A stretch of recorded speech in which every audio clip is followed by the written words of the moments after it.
The moment they stop fearing your silence, they stop respecting your presence. In a world where noise is constant and everyone is desperate to be heard, the one who controls without speaking holds true power. Machiavelli understood this centuries ago. Influence isn't always loud. It's calculated, silent, and surgical. This video isn't about manipulation in the crude sense. It's about reading the room before it reads you. It's about commanding attention in meetings without raising your voice. It's about walking into a space and changing the temperature without saying a word.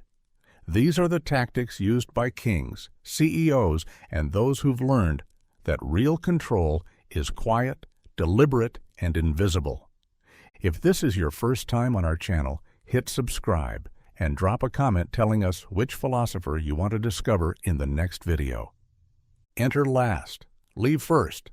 This is not just about timing, it's about control. When you enter a room last, everyone is already seated, already exposed. The dynamic is set, and then you disrupt it. All eyes naturally shift to the one who arrives late, but not apologetically late, intentionally late. Your entrance in silence becomes a silent announcement. I don't need to compete for attention. It finds me. It also gives you an edge most people overlook: information. By arriving last, you witness who's talking the most, who's deferring, who's posturing, who's trying too hard. You walk into a landscape already mapped by behavior, and that lets you read the room like a strategist walking into battle with a full view of the terrain. You know who's aligned with whom, who's nervous, who wants control, all before you've said a single word. In Machiavellian terms, timing isn't just about moments, it's about message. Showing up last tells others, I am not bound by your schedule. I move on my own terms. This doesn't mean you arrive late to be disrespectful. It means you control your entrance like a general controls his forces. Never wasted, always strategic. And then, you leave first. Most people linger. They loiter. They want to be liked, included, validated. But when you leave first, on your own timing, you signal detachment. You show you were there because you chose to be, not because you needed to be. And that is power. Leaving first lets you escape the small talk, the overexposure, the vulnerability that comes when people try too hard to belong. More importantly, it cements your presence in their minds. People remember the last action, the final move. If your last move is to stand, nod once and disappear, no farewell tour, no apologies, no hesitations, it creates an aftershock. A controlled silence follows your exit, and people notice the space you once filled. This tactic creates mystique. The one who enters last and leaves first becomes unpredictable, unavailable, slightly untouchable. People talk more about the one who isn't there than the one who never leaves. That's psychology. That's influence. Machiavelli would see this not as vanity, but as precision. Politics, strategy, influence all rely on perception. A well-timed appearance creates power. A well-timed disappearance creates desire. So next time you walk into a boardroom, a negotiation, a gathering, pause at the threshold, observe. Then enter like you own the room without needing to say so. And when you're done, don't linger.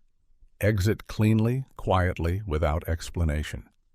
Because when people don't know when you'll appear again, they start looking for you. And when they're looking for you, you're already in control. Let your silence disturb the insecure. There's a particular kind of power that doesn't raise its voice, doesn't interrupt, doesn't need applause. It just is. And silence, strategic silence, is one of its sharpest blades. Insecure people rely on external feedback to feel stable. They speak to be seen, talk to be heard, and often dominate conversations not because they know, but because they need to prove something. Your silence in that context becomes a mirror, and they hate what they see in it. When you don't respond, they fill the gap. When you don't interrupt, they over-explain. When you remain composed, they scramble to decipher your thoughts. You've said nothing, yet they begin revealing their hand. That's not coincidence. That's pressure, and pressure uncovers character. Machiavelli understood the value of restraint. The more others speak, the more they expose. The more you remain silent, the more you observe, calculating, watching, measuring. Silence isn't the absence of strategy.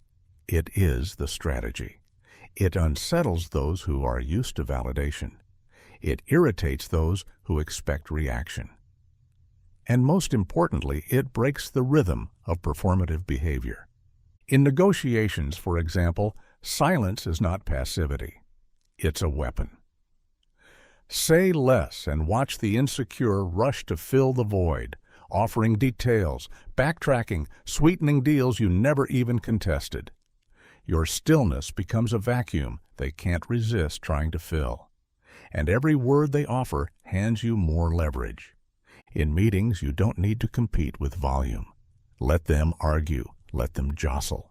Then speak only once, and when you do, they'll listen. Because what's rare becomes valuable, and what's calm in the face of chaos commands respect. There's also an emotional dimension.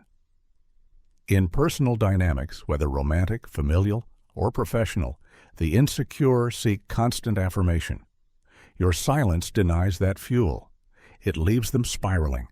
They begin to question. Did I say something wrong? Do they disapprove? Are they judging me? The truth. Maybe or maybe not. But the brilliance is that you don't need to clarify. Ambiguity is control.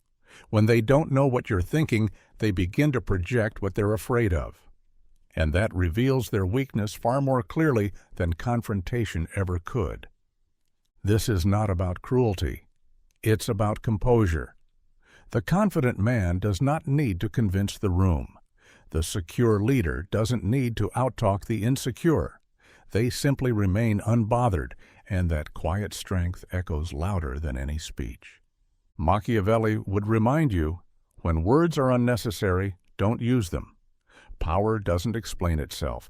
It just sits silently, while others unravel. And in that unraveling, you find your advantage. Let your silence do what shouting never could: expose, provoke, and control without ever being accused of manipulation. Because no one can quote what you didn't say, but they will remember how your silence made them feel. Use eye contact to confront without words. Most confrontations begin with raised voices, defensive postures, or aggressive language. But the most potent confrontations are often silent, and they begin with a gaze. Eye contact, when used deliberately, can cut through pretense, silence, a room, or unravel someone's composure without ever needing a spoken challenge. Machiavelli would have understood this well. In his world of courts, kings, and conspiracies, words were dangerous, but a look could say everything. Eye contact is ancient. It's primal. It's the first line of communication before language even existed. In modern psychology, it's still seen as one of the most direct paths to asserting dominance, truth-testing, or creating psychological discomfort. The insecure look away, the deceptive fidget, the guilty avoid your eyes. So when you hold eye contact, not as a passive observer, but as a deliberate act, you expose people. You force them to feel seen, which for many is unbearable. People hide behind words, gestures, and performances. But when you look directly into someone's eyes, you strip away the stage. In high-stakes environments, interviews, negotiations, interrogations, power struggles, eye contact becomes a silent interrogation. You don't have to accuse someone to let them know you see through them. You don't have to ask a question to make them sweat. You simply look and let the pressure do the rest. This tactic works because humans are hardwired to respond to gaze. In evolutionary psychology, direct eye contact often meant a challenge or a threat. Predators make eye contact before attacking. Leaders use it to command respect. Even infants instinctively respond to being looked at. It signals presence and attention. That conditioning never leaves us. But it's not just about staring. It's about how you do it. Unbroken, steady eye contact signals authority. When timed correctly, it conveys, "I see you, I hear you, I won't flinch." It turns a casual exchange into a moment of reckoning. You don't need to match aggression with aggression. Just look at them, and don't look away first. This is especially powerful in group settings. When someone speaks out of turn, disrespects you, or tries to undermine your authority, responding with sharp eye contact can shift the entire atmosphere. You don't need to scold them. Just lock eyes. Let the silence hang. Everyone else in the room will feel it. You'll re-establish control, not with noise, but with presence. Of course, this isn't about intimidation for its own sake. It's about asserting groundedness. You're not reacting, you're observing. And when needed, confronting, not to escalate, but to dominate the space silently. Machiavellian strategy teaches us to use what others overlook. And eye contact is often underestimated. It requires no words, no raised tone, no repetition. It's clean, immediate, and impossible to ignore. In fact, a well-placed stare often says more than 1,000 accusations. It invites the other person to explain themselves without you ever asking. So master the silence in your eyes. Train your gaze to say what your mouth doesn't need to. And in every room, every confrontation, every test of power, you'll never be the one flinching. Pause longer than expected. It creates pressure. Most people are terrified of silence.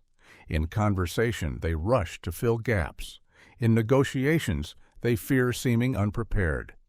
In arguments, they interrupt just to feel in control. But the one who pauses, calmly, deliberately, and longer than expected, breaks that rhythm and bends the dynamic to their advantage. The pause is not hesitation. It is precision. Machiavelli would have seen this as a masterstroke of psychological warfare. A pause in speech is a pause in time, and time, when wielded by the confident, creates tension. It makes the listener wait, guess, overthink. A pause longer than what's socially normal forces others to interpret meaning, and when people are forced to interpret, they often reveal more than they should. In high-stakes dialogue, such as interrogations or boardroom negotiations, the pause is tactical. Say you're asked a difficult question. Most people stammer, deflect, or immediately answer just to show composure.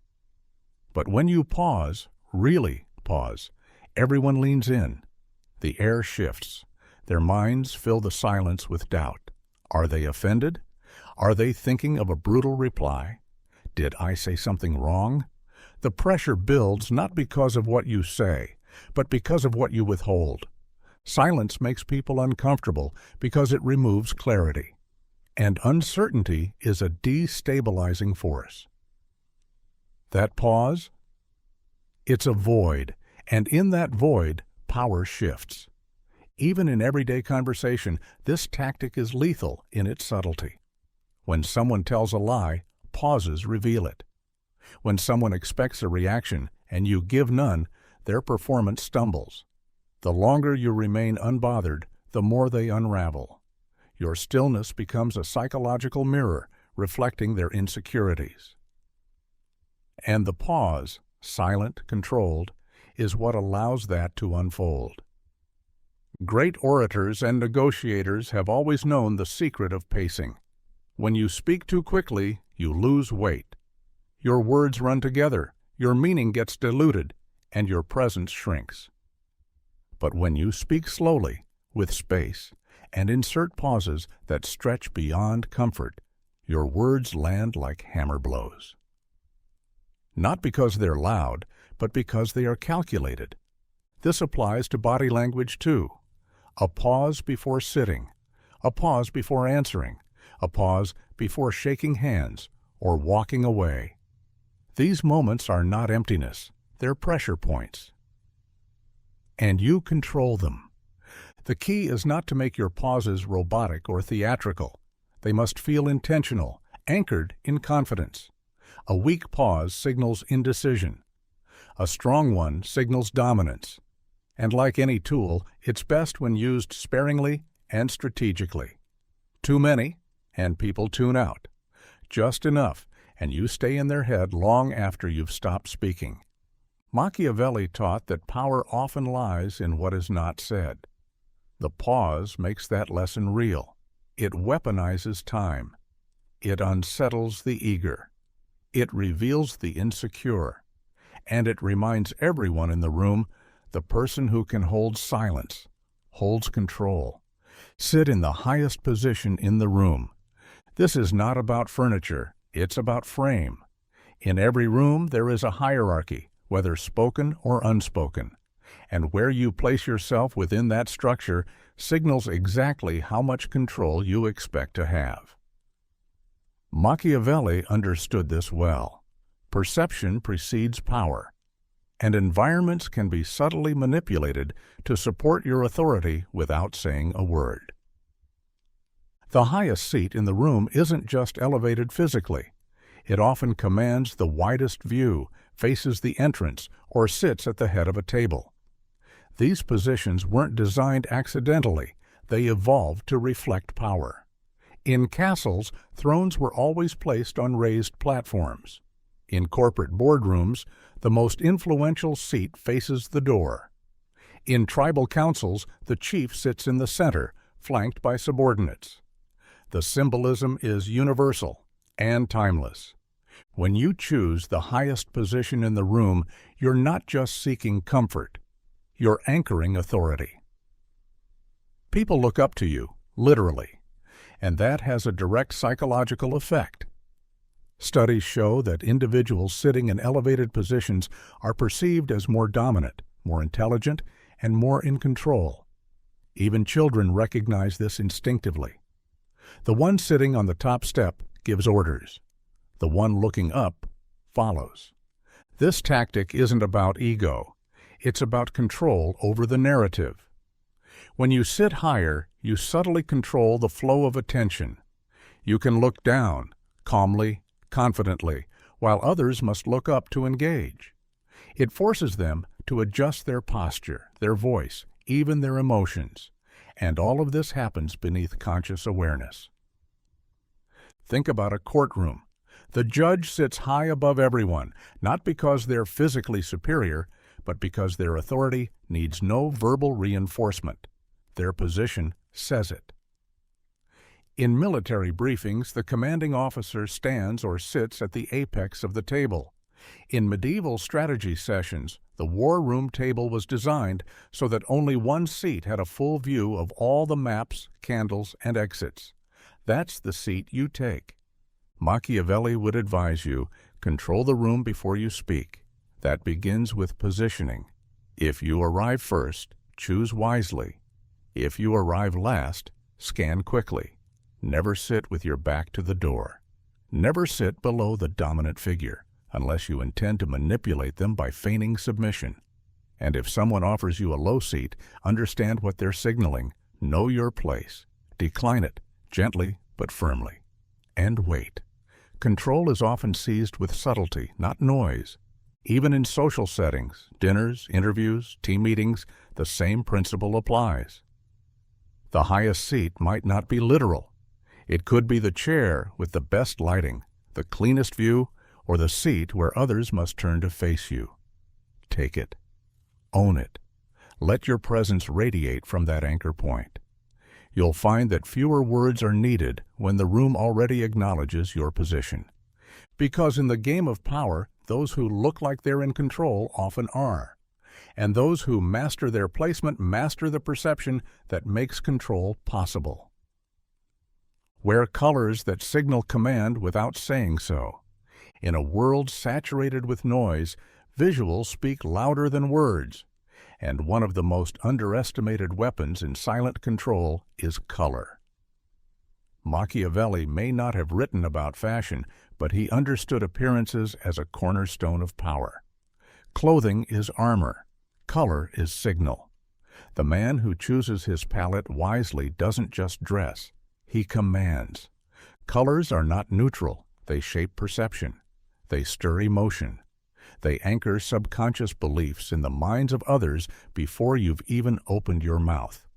When you wear color deliberately, not for trend, but for influence, you enter the room already encoded with silent authority.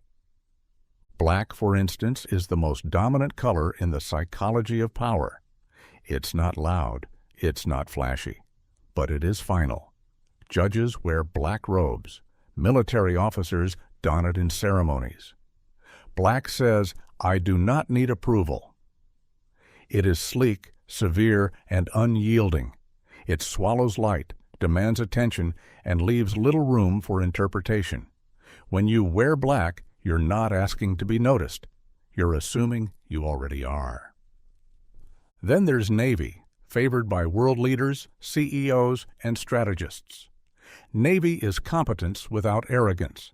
It's disciplined power. It signals structure, order, and authority gained through wisdom rather than brute force. It's the color of men who don't need to yell to be heard. Charcoal gray walks a similar path. It balances dominance with elegance. It doesn't provoke. It positions. Charcoal whispers, "I've already won. I don't need to show it." In professional settings, it's the color of decision makers, not the loudest voice in the room, but the one whose nod closes the deal. Deep reds and burgundy, when used sparingly, tap into a primal signal: power, passion, blood, risk. Red is assertive, but Machiavellian restraint is key. Too much red screams insecurity. Just enough, on a tie, a scarf, a subtle accessory, and it strikes exactly where it should.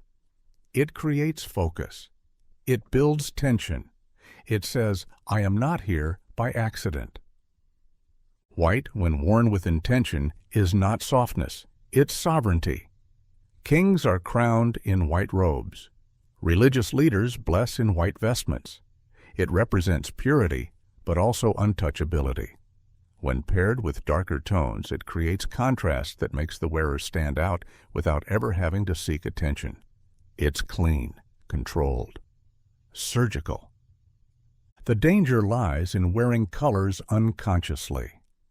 Bright pastels, chaotic patterns, or clashing tones may make a statement, but rarely one of power. They distract. They invite judgment. And worse, they invite interpretation.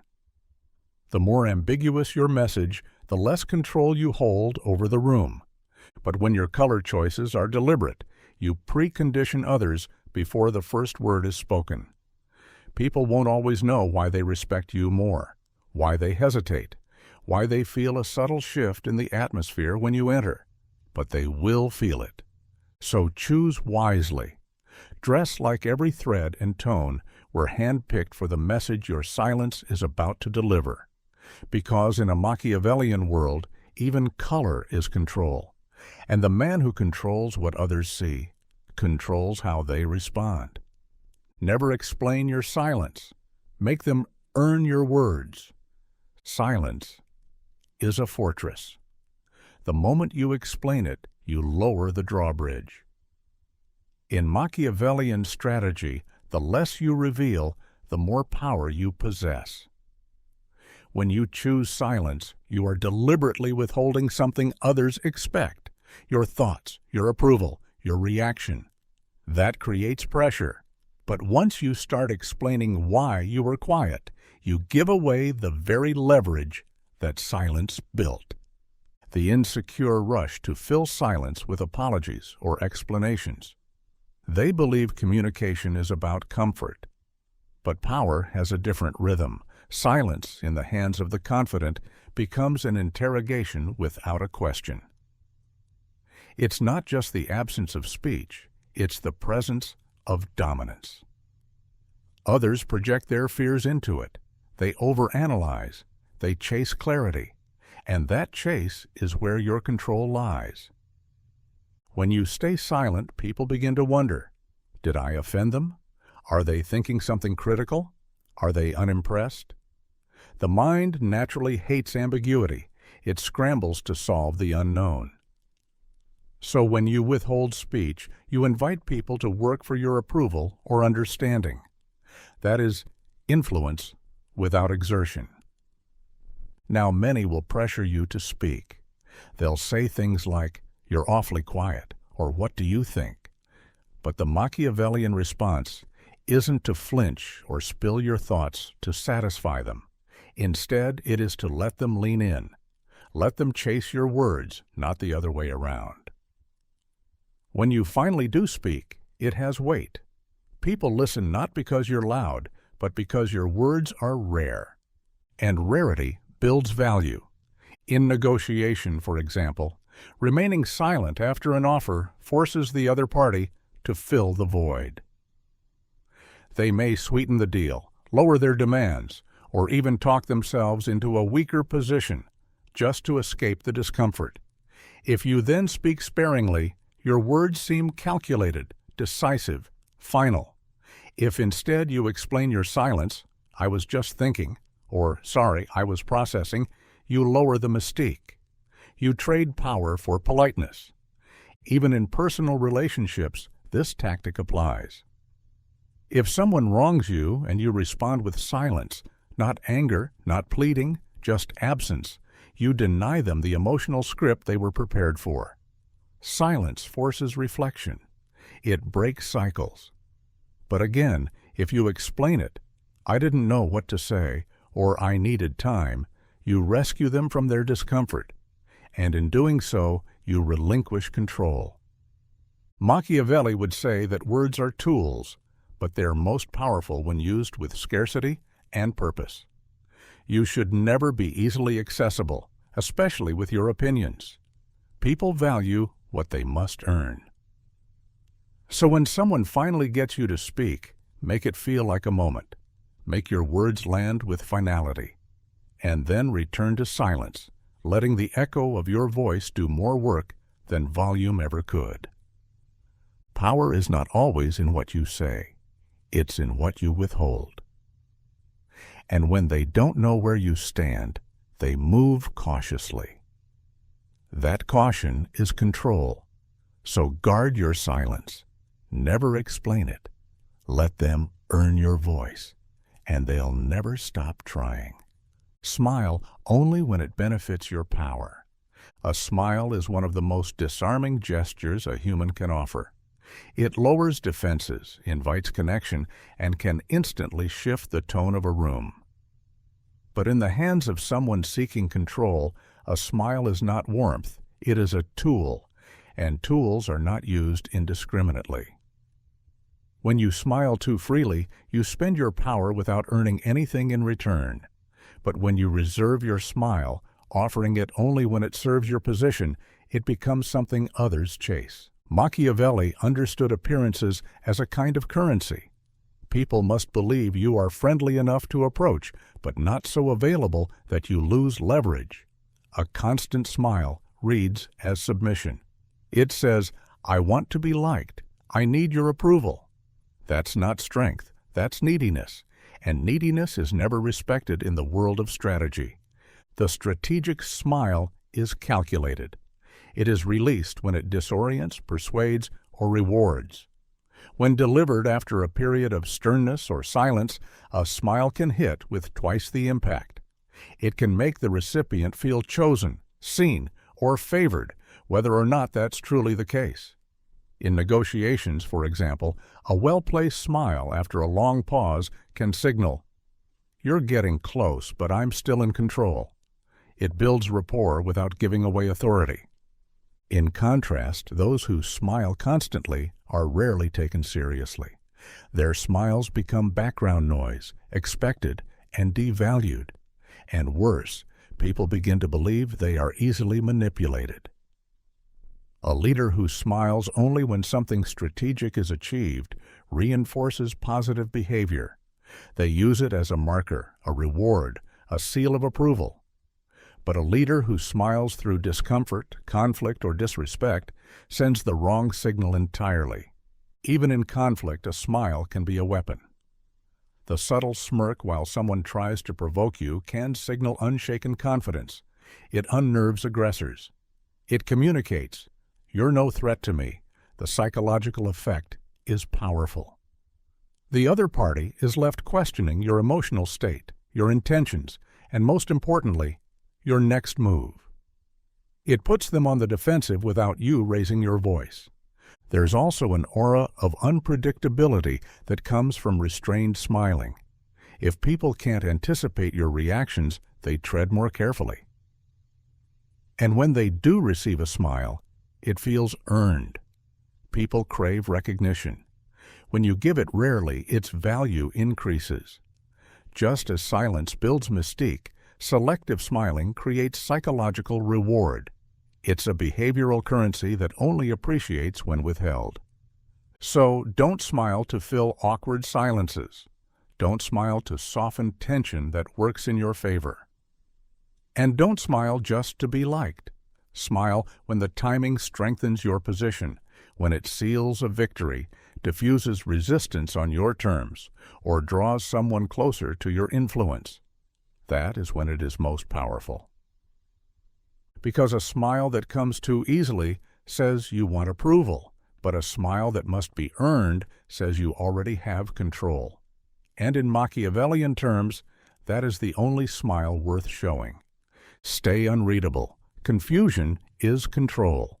In every game of power, the most dangerous player is the one no one can quite figure out. When you're unreadable, you disrupt expectations. You sever the connection between action and intention. You create confusion, not out of malice, but out of strategy. Because when people can't predict you, they can't control you. And when they can't control you, they defer to you. Confusion, used precisely, is leverage. The predictable man is easily managed. His patterns betray him. His reactions can be triggered. His words can be anticipated, and his values can be exploited. But the unreadable man, he is a question that no one can answer. And people fear what they do not understand. Machiavelli understood the currency of unpredictability. He advised rulers to be both fox and lion, cunning and fierce, never entirely one or the other. Because the fox cannot be caught in traps, and the lion cannot be intimidated. The unreadable man is a fusion of both. One moment warm, the next distant. Generous today, silent tomorrow. Not erratic, strategic. He chooses ambiguity because clarity gives away position. This doesn't mean being deceptive for its own sake. It means keeping your inner logic private. Others don't need to know your reasons, your plans, or your loyalties. In fact, the more they try to figure you out, the more they expose themselves. Their questions become tells. Their assumptions become leverage. And all the while, you say little, remaining unmoved, unbothered, unreadable. In leadership, staying unreadable forces your subordinates to perform at a higher level. They don't know what pleases you exactly, so they aim for excellence. They don't know what you'll tolerate, so they self-regulate. In negotiations, your unreadability forces the other party to speak first, offer more, hedge less. They're reacting to what they think you might do, not what you actually intend. That imbalance is where control lives. Confusion also creates emotional distance. When people don't know how you feel, they tread lightly. They're careful not to offend. They overanalyze each of your expressions, gestures, pauses. This forces them to operate in your frame. You become the psychological center of the room, not by force but by ambiguity. Even socially, this principle holds. Those who are easily read are easily dismissed. Their emotions are open books. Their lives are predictable scripts, but the unreadable individual is magnetic. Not because they talk the most, but because they reveal the least. People project onto them. They invent stories. They chase answers. And that chasing builds intrigue and ultimately influence. The unreadable man doesn't overreact. He doesn't overshare. He speaks with precision and acts without explanation. He leaves others wondering if his silence means agreement or condemnation, if his glance is approval or warning. This state of perpetual uncertainty forces others into caution, compliance, and curiosity all at once. So guard your patterns, conceal your emotional tells, speak only what is necessary, and never reveal more than you must, because when no one knows what you'll do next, they watch you more closely. And when they're watching, you're already winning. Be the calm in chaos. They'll look to you for stability. When the world becomes loud, unstable, and reactive, the person who remains centered becomes a natural focal point, not because they seek attention, but because they do not flinch. In chaos, most people panic. They speak faster, move erratically, and try to dominate through noise. But the one who maintains calm creates a gravitational field. People subconsciously gravitate toward stillness when everything else shakes. In that moment, control shifts, not to the loudest, but to the most composed. Machiavelli would call this emotional sovereignty. The ability to govern yourself when others fall apart is the foundation of power. When the crowd screams, remain silent. When they scramble, stay still. You are not ignoring the crisis, you are observing it with clarity. That clarity is rare, and rarity is always valuable. In times of confusion, people don't just want answers. They want someone who doesn't need answers to stay steady. This doesn't mean you're indifferent. It means you're unfazed. It means you've trained your nervous system not to mirror chaos, but to absorb it and remain unchanged. Leaders who lose control of their emotions lose the loyalty of their followers. But those who remain unshaken, even in fire, become anchors. Others attach to them, trust them, follow them, even without knowing why. There is immense influence in being the one who doesn't rush to speak, doesn't react impulsively, and doesn't fear uncertainty. In meetings, if a conflict erupts, don't join the scramble. Watch. Let others burn energy. Let them expose their motives, their fears, their alliances. Then, when you do speak, your voice carries more than opinion. It carries contrast. Calm is contrast in chaos, and contrast is magnetic. In family, in politics, in warfare, the same rule applies. The calm commander in a battlefield makes better decisions. The composed father in a crisis earns trust. The quiet strategist in a boardroom dispute subtly gains command over the narrative. Their very stillness creates the illusion of insight, even when they're simply withholding emotion. People want to believe the calm person knows what's happening. They project competence onto composure. And here's the deeper strategy. When you remain calm in chaos, you gain access to information others miss. Most people are too busy reacting to see clearly, but the calm observer sees all. They remember what was said. They notice who betrayed who. They understand the room, the rhythm, and the weaknesses, and when the dust settles, they're not rebuilding. They're already positioning. Machiavelli believed in power through perception. Calmness is not just self-mastery, it is social signaling. It tells the room, I am the one thing that doesn't move when everything else shakes. That is a message louder than any speech. So when the pressure rises, slow your breath. When tempers flare, soften your voice. When others panic, be deliberate. And you'll find that in a chaotic world, people will cling to you not just for answers, but for your presence. Because control belongs to those who don't lose themselves when everyone else does. Change the energy of the room by how you enter it. The way you walk into a space sets the tone for how you're treated within it. Before a word is spoken, before a chair is pulled, or a glance exchanged, your entrance begins shaping perception. Most people enter a room passively, unsure, distracted, blending in. They are received based on the energy already present. But the Machiavellian mind knows this. Command begins at the threshold. When you enter a room with deliberate energy, you decide what the room becomes. People are highly sensitive to subtle cues: posture, pace, eye contact, facial expression. When someone walks in with presence, heads turn instinctively. Not because they demand attention, but because they bring a shift.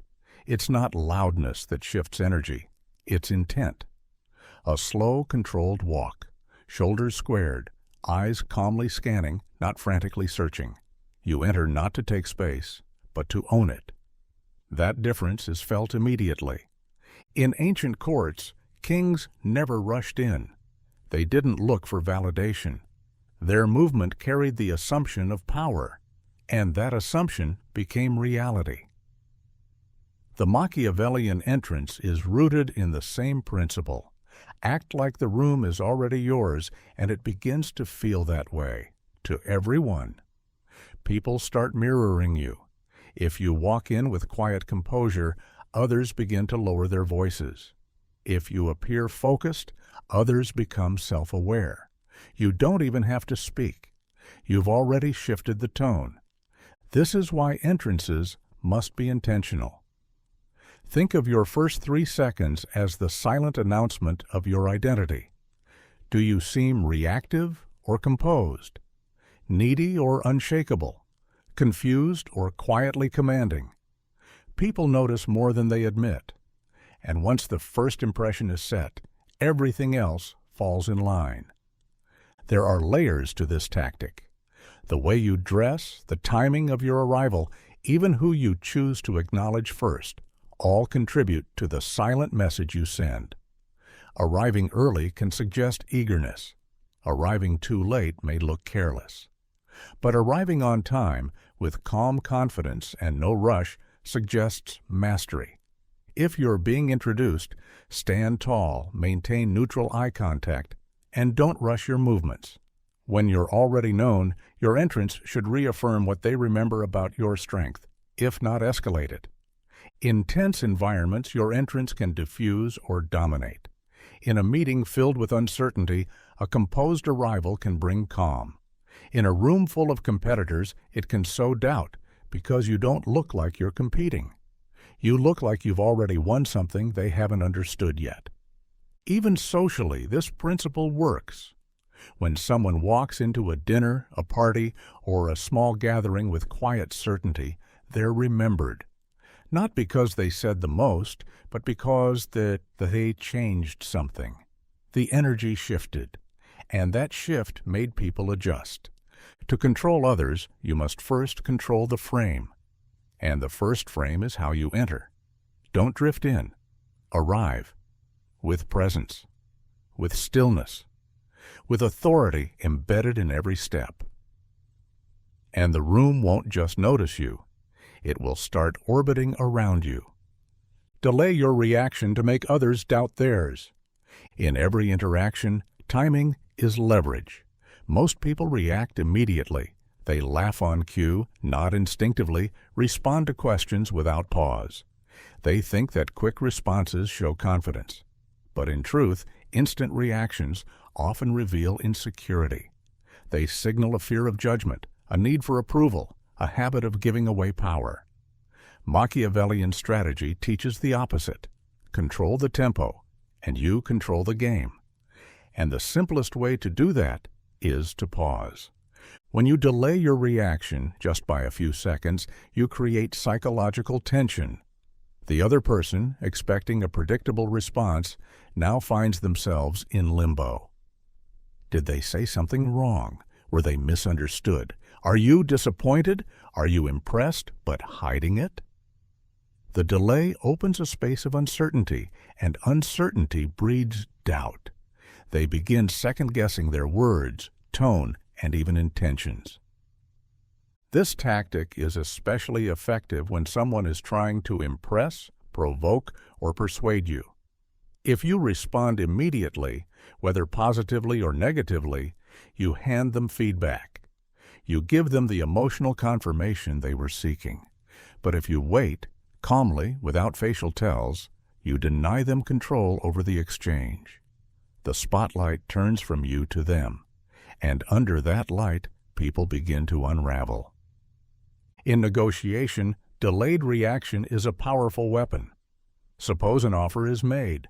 Most people respond right away, either accepting, rejecting, or countering. But if you remain silent, gaze steady, expression neutral, the other party begins to question their own position.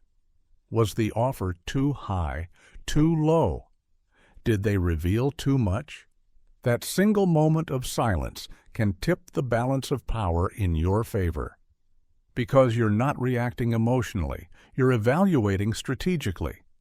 Even in conflict, delayed reaction carries weight. If someone insults you, provokes you, or challenges you, the knee-jerk response is to retaliate or defend. But when you pause instead, measured, still, they lose traction. Their words hang in the air, unanswered.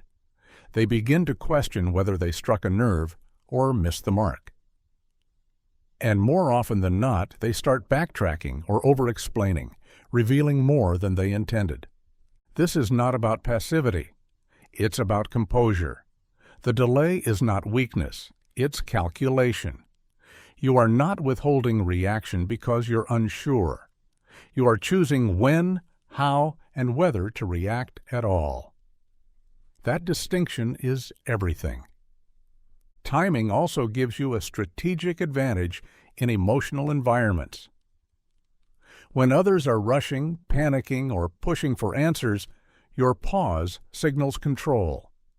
People begin to defer to your pace. They speak more carefully. They adjust to your rhythm. And when your rhythm is slower and more deliberate, you remain the psychological center of the interaction. Machiavelli understood that true power rarely announces itself. It watches, it calculates, it acts only when it benefits from acting. By delaying your reaction, you train others to value your response, fear your silence, and question their own certainty. That is influence. Not because you dominate the conversation, but because you distort their confidence and replace it with your presence. Never mirror. Make others mirror you.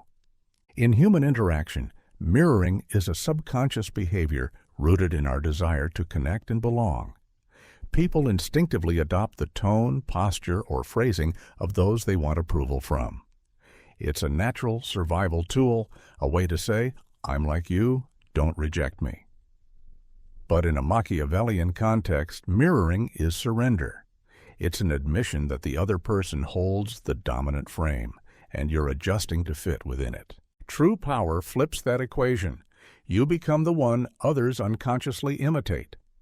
When you walk into a room, your energy becomes the standard. If you're calm, others relax. If you speak slowly, others begin pacing their words. If you cross your arms, others might do the same without realizing it.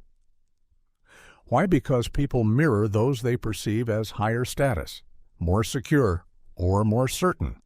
It's a subtle form of submission. And if you're perceptive, you can use it to measure who you're influencing and who you're not. But the mistake most make, especially those eager to connect, is that they start mirroring first. They match the laugh, copy the phrasing, lean in at the same time. It feels polite. It feels in sync. But it quietly gives away control. You're aligning yourself with their energy rather than forcing them to recalibrate to yours. Instead, establish your rhythm and hold it.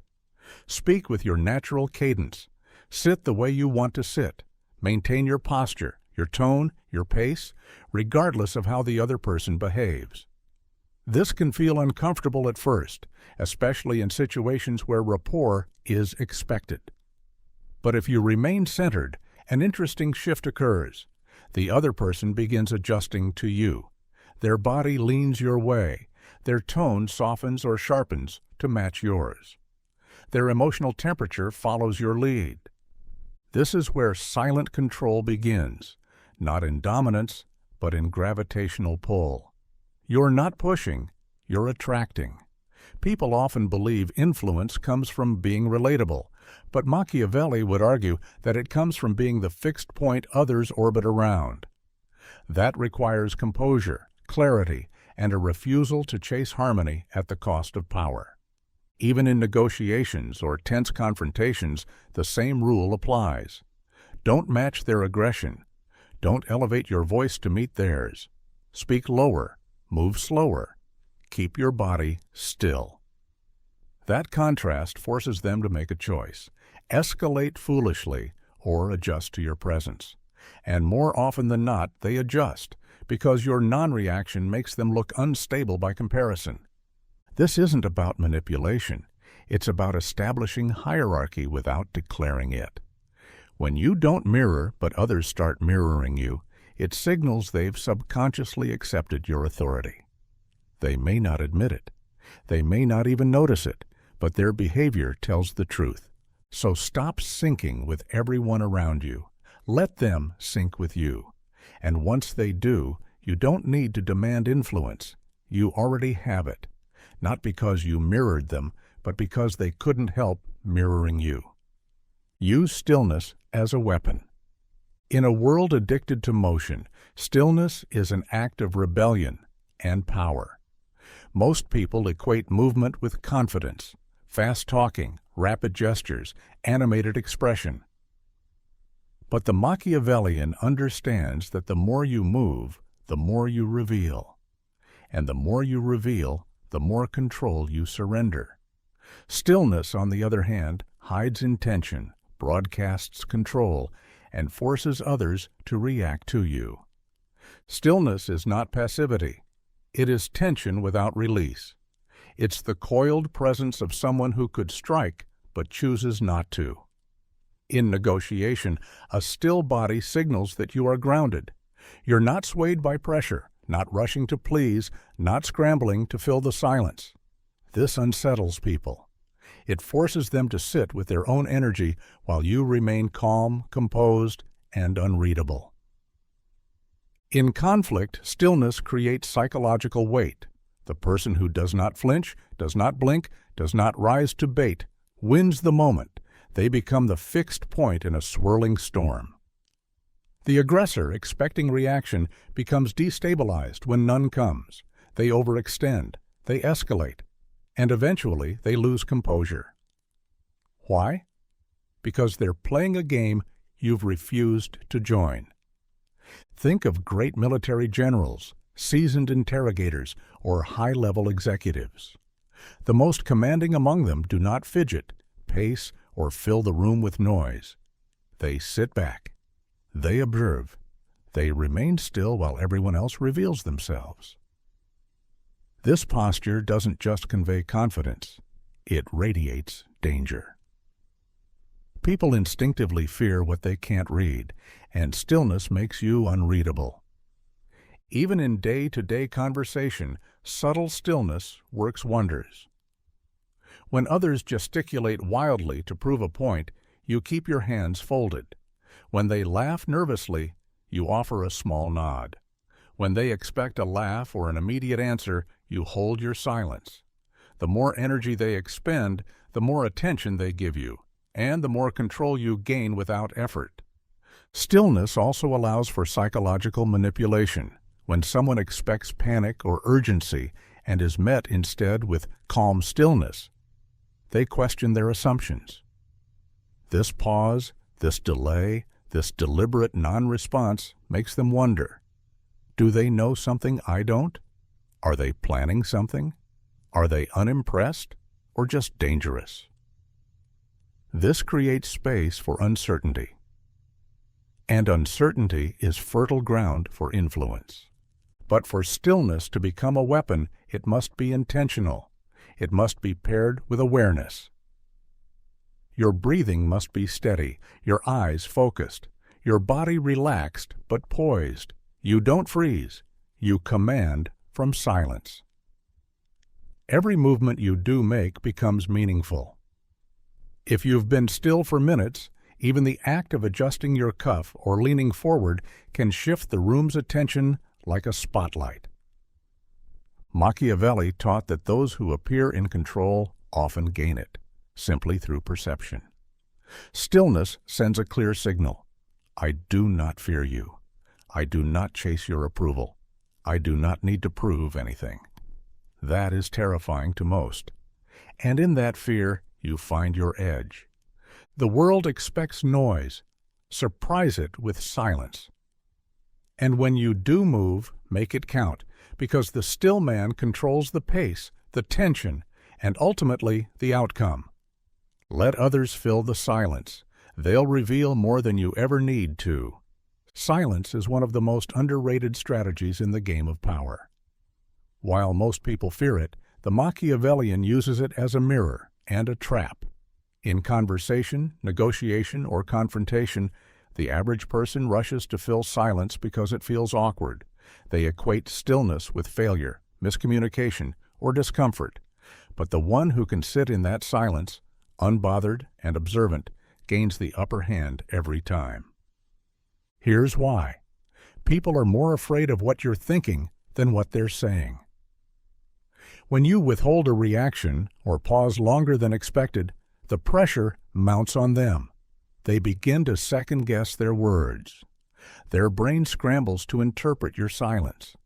In that discomfort, they keep talking. And when people talk too much, they start revealing everything: motives, insecurities, weaknesses, even lies they didn't mean to expose. In an interrogation setting, silence is lethal. A good interrogator doesn't bark or threaten. They let the subject speak, wait calmly after each answer, and simply stare. That silence becomes unbearable. And eventually, the suspect begins to volunteer more than what was asked. Why? Because silence is psychologically uncomfortable for the guilty, the uncertain, and the insecure. The same principle applies in business or personal dynamics. If someone makes you an offer, state your position and then stop. Don't explain, don't soften, don't rush to justify. Just wait. More often than not, the other party will feel the silence and start negotiating against themselves. They'll offer you better terms, give up unnecessary information, or expose their pressure points. All you did was hold the pause.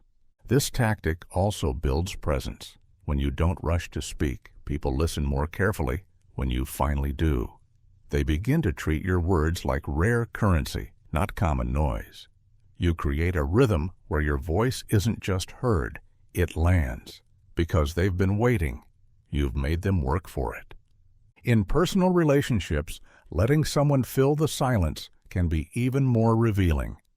Ask a simple question, then say nothing. Watch how they fill the gap. The need to be understood, to be liked, to maintain control, these impulses all emerge through excess speech. The person who talks the most usually gives the most away. And the person who listens in silence, they collect all the leverage without ever having to fight for it. But for this strategy to work, your silence must feel intentional. You can't fidget, glance around, or look nervous. You must hold eye contact, breathe slowly, and maintain a calm, grounded presence. Your body must communicate. I am not uncomfortable. You are. That shifts the psychological burden entirely onto them. Machiavelli would advise, never interrupt your enemy when they're making a mistake. Likewise, never interrupt someone who's revealing too much. Just let them speak. Let them ramble. Let them fill the silence you've deliberately created. Because while they're trying to figure out what you're thinking, you're already learning everything you need to know. Silence doesn't just create space. It creates exposure. And in that exposure, you win. Don't argue. Glance once, then walk away. Arguments are traps. They appear to be about logic, fairness, or clarification, but more often they are contests of ego. And in a contest of ego, nobody wins.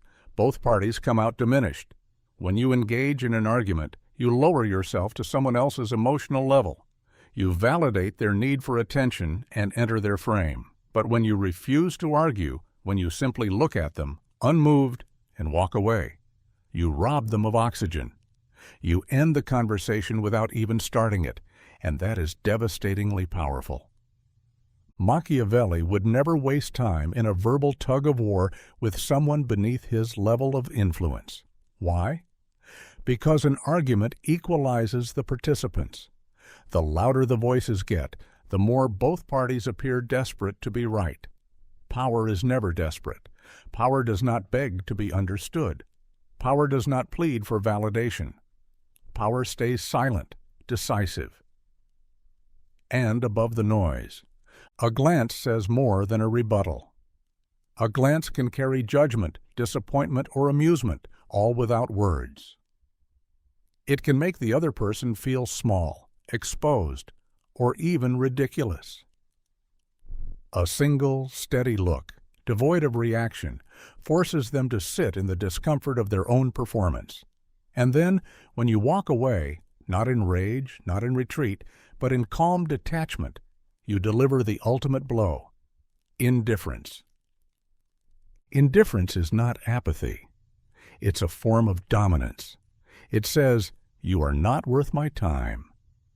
And few things are more psychologically destabilizing to someone seeking your emotional engagement than realizing they don't affect you. While they stew in self-righteous anger or continue monologuing, you're already gone, mentally, emotionally, and physically. You've denied them a stage, and without an audience, their performance falls flat.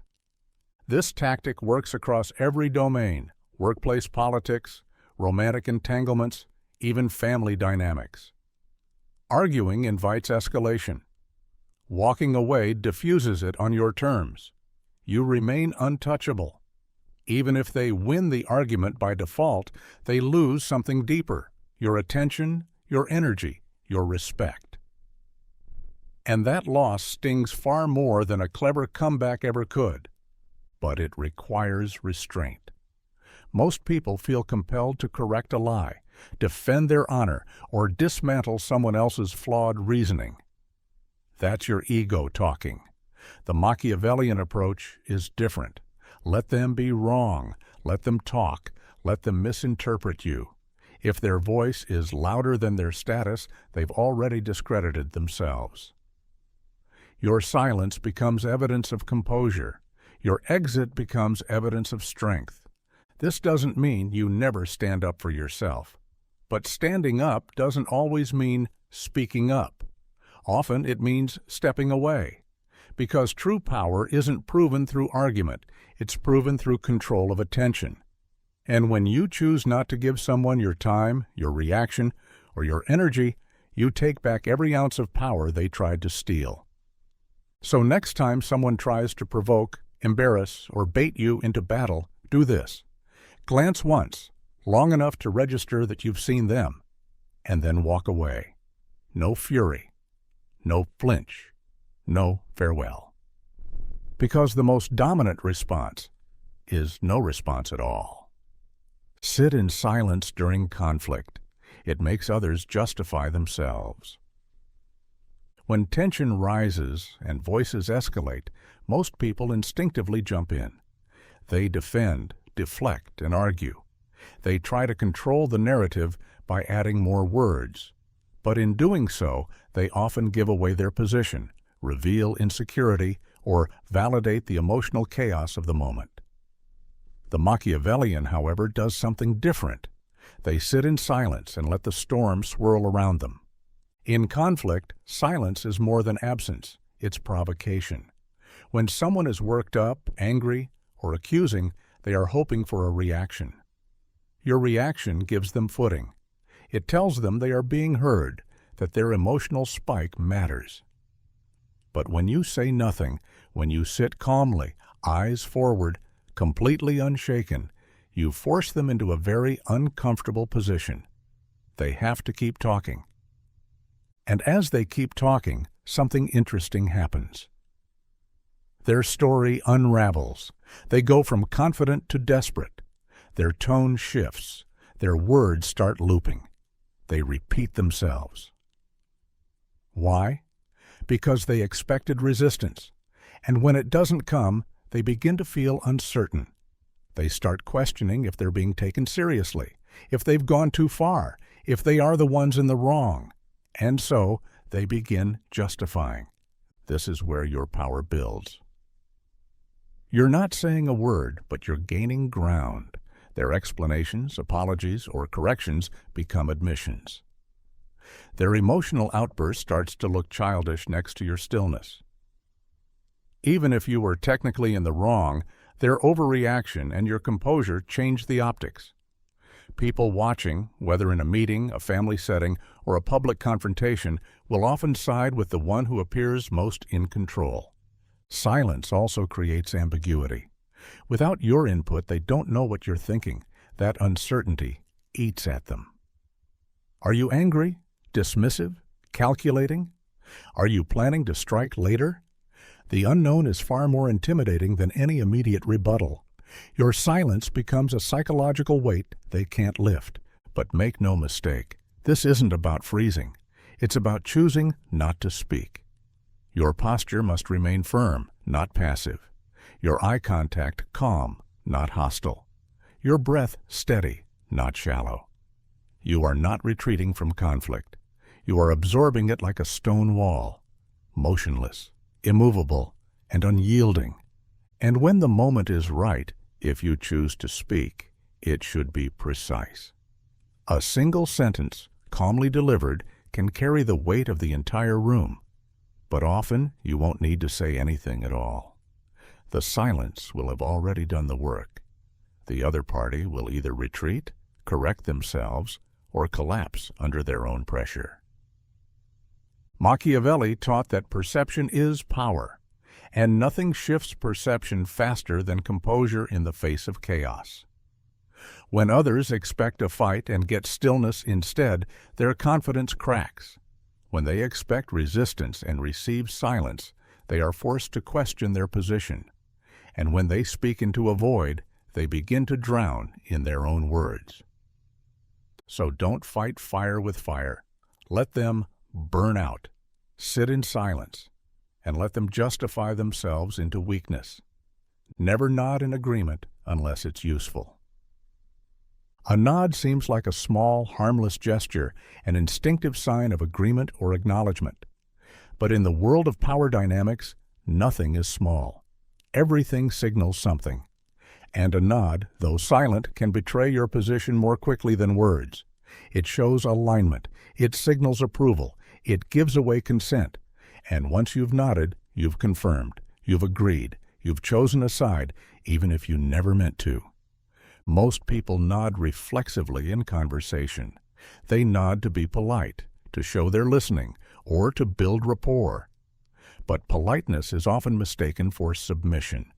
If you're always nodding, you condition others to see you as agreeable, compliant, easy to win over. You become predictable, approachable, but never powerful. Machiavellian thinking flips this. You nod only when it serves your position. Every gesture is deliberate. Every signal is strategic. If someone is trying to influence you and you nod while they're speaking, you validate their point, even if you never intended to. They'll take that subtle cue as agreement, possibly weaponizing it later. You nodded when I said it. In negotiations, this is lethal. You may have just agreed to something that weakens your position without even realizing it. Remaining still, face neutral, eyes steady, creates a different dynamic. It forces people to keep selling their point. It keeps them on the defensive, unsure of where you stand. That uncertainty makes them vulnerable. They begin adjusting their pitch, offering more, sweetening the deal. Why? Because you haven't confirmed anything. And when people are unsure of your approval, they keep working for it. That's leverage. Even in social dynamics, the same principle holds. If someone gossips or complains in your presence and you nod, even out of politeness, you've now aligned yourself with their perspective. That nod becomes agreement. And later, if conflict arises, your silence and subtle gestures may be used against you. Well, you didn't say anything, and you nodded. In that moment, neutrality turns into liability. By withholding the nod, you maintain ambiguity. Ambiguity is power. It keeps your position unclear and your intentions unreadable. You are not cold, you are calculating. People begin to measure their words more carefully around you. They tread lightly. They try harder to win your approval. And when you do nod, once, maybe twice, it lands with impact. It becomes a reward, a signal of earned favor. That makes it valuable. The art of nonverbal control is not in doing nothing. It's in doing only what is necessary. A slight tilt of the head, a narrowed gaze, a slow blink. These become your language. You don't need to signal agreement unless you benefit from doing so. If a nod will secure trust, close a deal, or put someone at ease for your own strategic gain, use it. Otherwise, let stillness be your default. Every reaction you give shapes how others treat you. So train yourself to resist the reflex. Make the nod a conscious act, not a habit, but a decision. Because once you master the subtle language of control, even a gesture as small as a nod becomes a tool of influence, or a trap you never fall into. Carry something symbolic, a book, a cane, a relic, without explaining why. Humans are meaning-seeking creatures. When we see something unusual, we assign significance to it, even when none is offered. This is why symbols hold power. And when used strategically, a physical object, silent, consistent, unexplained, can elevate your presence beyond words. Machiavellian strategy teaches that mystique, ambiguity, and perception are weapons. A carefully chosen object carried consistently becomes part of your legend. The key is this: never explain it. When someone carries an old leather-bound book, people wonder, what is it? Is it a diary, a manifesto, a legal text? That question, that curiosity, becomes part of your aura. The mystery fuels speculation. If you carry a cane, not for support, but for image, people will study how you use it. Is it symbolic? Was it a gift? Is it a sign of past injury or current dominance? Their minds begin creating stories around your object. And those stories, not your explanations, give you power. This works because people are uncomfortable with ambiguity. They crave answers. And when you refuse to provide one, the tension grows. That tension builds interest. It forces others to lean in, to pay attention, to remember you. You stand out, not through noise or status, but through silent curiosity. In political history, many powerful figures used this tactic. Think of Churchill with his cane, always present whether he needed it or not. Think of Fidel Castro with his ever-present cigar, or Gorbachev's birthmark. Something he never addressed yet became part of his global identity. Even in modern times, a billionaire tech mogul who always carries a black notebook or wears the same unusual pin gains a symbolic edge. People begin attributing meaning, discipline, secrecy, tradition, insight. You don't need to be flamboyant. A single item, if it's unique, slightly out of place, or visibly meaningful, becomes a psychological anchor. It signals that you operate on your own terms, that you're rooted in something private, sacred, or historical. And because you never explain it, others cannot place you into a clear category. You escape definition. And undefined individuals hold the most intrigue. This technique also builds an unspoken hierarchy. Most people walk around with nothing memorable. You, on the other hand, carry a relic, a piece of your silent philosophy, known only to you. It makes people assume there is more beneath the surface. In an environment of transparency and oversharing, secrecy becomes elite. When you carry something symbolic, you say, "I have depth you cannot access." That alone gives you gravity. But it must be deliberate. The object should reflect strength, intellect, or legacy. A weathered notebook, a heavy ring, a pen that looks older than you are. Don't use it as a gimmick. Use it as a mirror to your inner world, one that people can glimpse but never fully understand. Never explain, never offer the story. Let the object speak, and let others invent the meaning. In doing so, you become not just a man, but a myth in motion, a symbol yourself, wrapped in silence and suggestion. And in a world that moves fast and reveals too much, those who carry mystery carry control. Carry something symbolic, a book, a cane, a relic, without explaining why. Power doesn't always speak, it signals. And some of the most enduring signals are physical objects charged with unspoken meaning. A man who carries a worn leather book, a peculiar ring, or an old cane is more than just a man.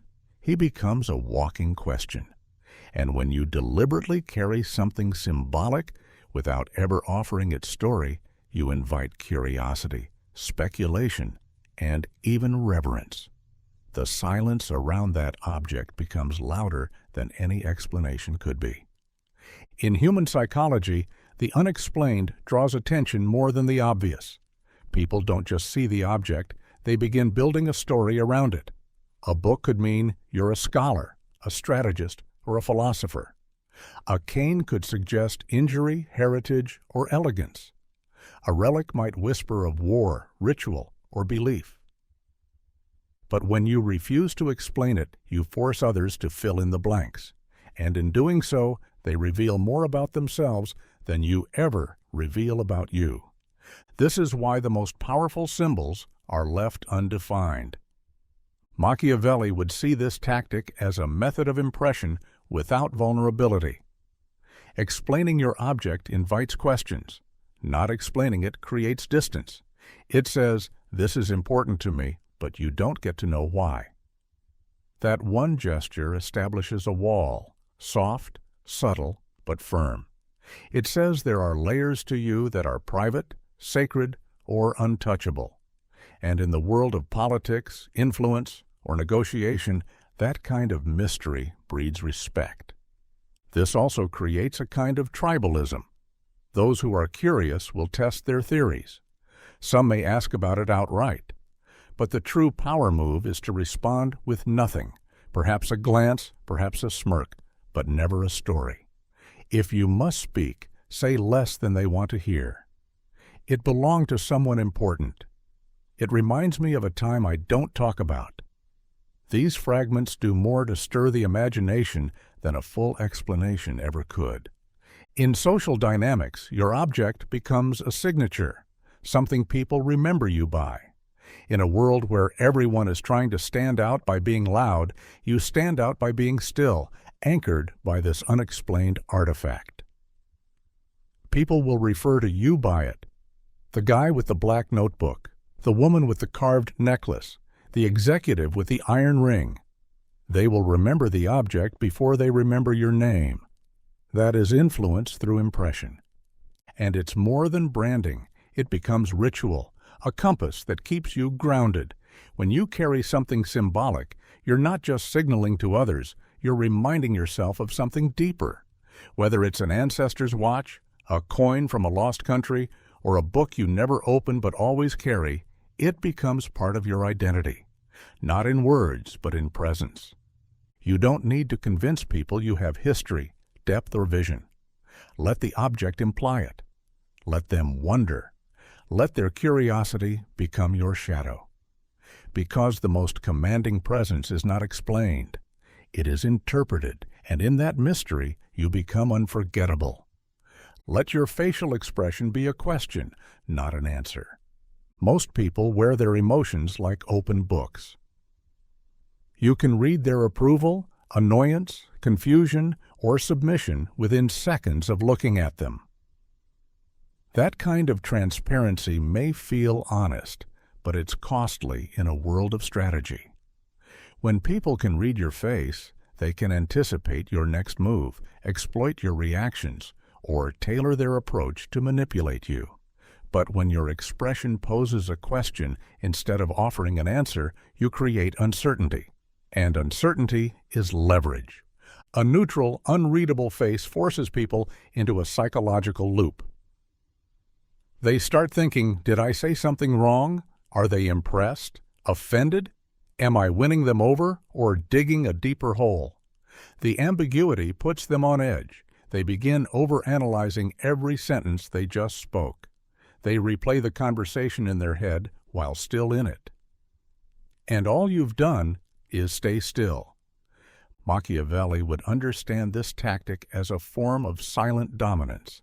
By keeping your expression flat, or better, intentionally curious without showing approval, you hold the upper hand. A slight lift of the eyebrow, a narrowed gaze, or a faint smirk can do more damage than a full lecture, because you're not reacting in the way they expect. And when expectations are violated, people lose their footing. This isn't about emotional suppression. It's about strategic restraint. You don't hide your emotions. You control when, where, and how they appear. You decide when your face becomes readable, and when it does, it should be deliberate, not reflexive. Most people's faces react before their minds do. A Machiavellian thinker flips that dynamic. Thought precedes expression. In negotiation, this tactic is gold. If someone offers you a deal and your face lights up, you've already lost leverage. They now know you want it. But if you simply look back at them with a calm, questioning gaze, as if you're processing but not impressed, they start to panic. They offer more. They sweeten the pot. All because your face didn't give them the emotional payoff they were seeking. In conflict, a flat or ambiguous expression disarms the aggressor. They expect resistance or anger. When they get calm confusion or polite curiosity instead, it diffuses their power. They can't tell if they've hit a nerve.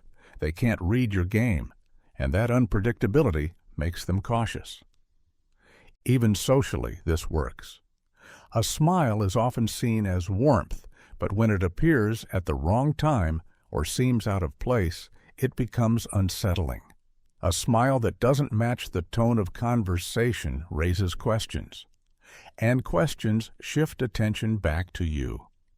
You become the riddle in the room. The ultimate power lies in suggestion. Let your face suggest complexity, depth, and indifference all at once. Don't reward bad behavior with emotion. Don't signal agreement with ease. Keep your expressions just one step behind your thoughts, never ahead of them. Because the moment someone thinks they've figured you out, they stop fearing you. And when your face offers answers too freely, you lose the mystery that makes people watch what they say around you. So be the one they can't quite read. Let your silence speak. Let your face ask, "Are you sure?" And watch as others scramble to justify themselves to a question you never even voiced. Control posture like a king. Never slump, never rush. Your body speaks before you do. Long before words enter a room, posture has already made your introduction. And in any hierarchy, be it social, professional, or psychological, your posture signals your rank. Machiavelli would argue that leadership is first and foremost a performance, and posture is one of its most powerful props. A king doesn't slouch. He doesn't dart around. He moves with purpose, stands with gravity, and communicates authority through every inch of stillness. Slumping, shifting, fidgeting, these are all signs of mental instability, insecurity, or submission. Even when unintentional, they diminish presence. When you slump, you contract inward. You make yourself smaller. The body signals surrender, defeat, or discomfort, and others register that signal immediately. They may not know why they stop listening or why you lose the room, but posture is often the culprit. On the other hand, controlled posture suggests sovereignty over the self. Shoulders back, spine straight, chin slightly lifted, not in arrogance but in presence. This form is ancient. Warriors, emperors, philosophers all understood that to hold power, one must first appear powerful. Animals do this naturally. The alpha wolf stands taller. The lion walks with slow, deliberate grace. The body tells others, "I fear nothing, and I need nothing from you." That is commanding energy. Never rush. Rushing is the body's admission that you're behind, that you're reactive. The rushed man looks like he's late for something more important than the moment he's in. It signals that someone else owns his time, that he's not in control. The Machiavellian never rushes. Even under pressure, he maintains his pace. He knows that the slower he moves, the more others feel the urgency, not him. In high-stakes environments, posture becomes a tool of negotiation. When you sit down slowly and confidently, never collapsing into the chair, but easing into it as if time obeys you, you set the tone. Others adjust. They match your pace. You've just reprogrammed the room without saying a word. Even in silence, posture speaks. During conflict, standing your ground with relaxed strength, not leaning forward, not flinching, makes you unreadable. It puts the emotional burden on the other party. Your calm body becomes a wall, and the one who stays still is always harder to knock down. Posture also affects your own psychology. Studies show that standing tall, with open shoulders and a firm stance, increases testosterone and reduces cortisol. You feel more dominant. You become what you posture. This is not performance for others alone. It reshapes how you perceive yourself. But it must be consistent. You don't adopt the posture of a king only when people are watching. You train it into your daily presence. The way you sit at a cafe, the way you wait in line, the way you stand when you're alone. It all conditions your internal frame. And when the moment comes to lead, your body will already know how. So move deliberately. Stand with dignity. Sit with intent. Because every gesture whispers your value, and every posture either elevates or erodes your authority. The body doesn't lie. Train it to rule. Be unpredictable in your presence. Invisibility has power, but so does unpredictability. If people always know when to expect you, when you'll speak, show up, leave, or react, they learn how to manage you. Predictability becomes a routine others can manipulate. But when your presence is inconsistent, strategic, and intentional, you become a variable they can't prepare for. And unpredictability, in the Machiavellian sense, doesn't imply chaos. It implies calculated control. The one who is always present becomes furniture, familiar, reliable, and eventually overlooked. The one who appears without warning commands attention. When people don't know when or where you'll show up next, they remain alert. Your absence creates anticipation. Your sudden presence generates impact. It's the same principle used by great generals. Never move on a fixed schedule. Never let your patterns be mapped. Appear when they feel safe. Vanish when they feel entitled. Unpredictable presence keeps others slightly on edge, not in fear, but in awareness. They begin to self-regulate.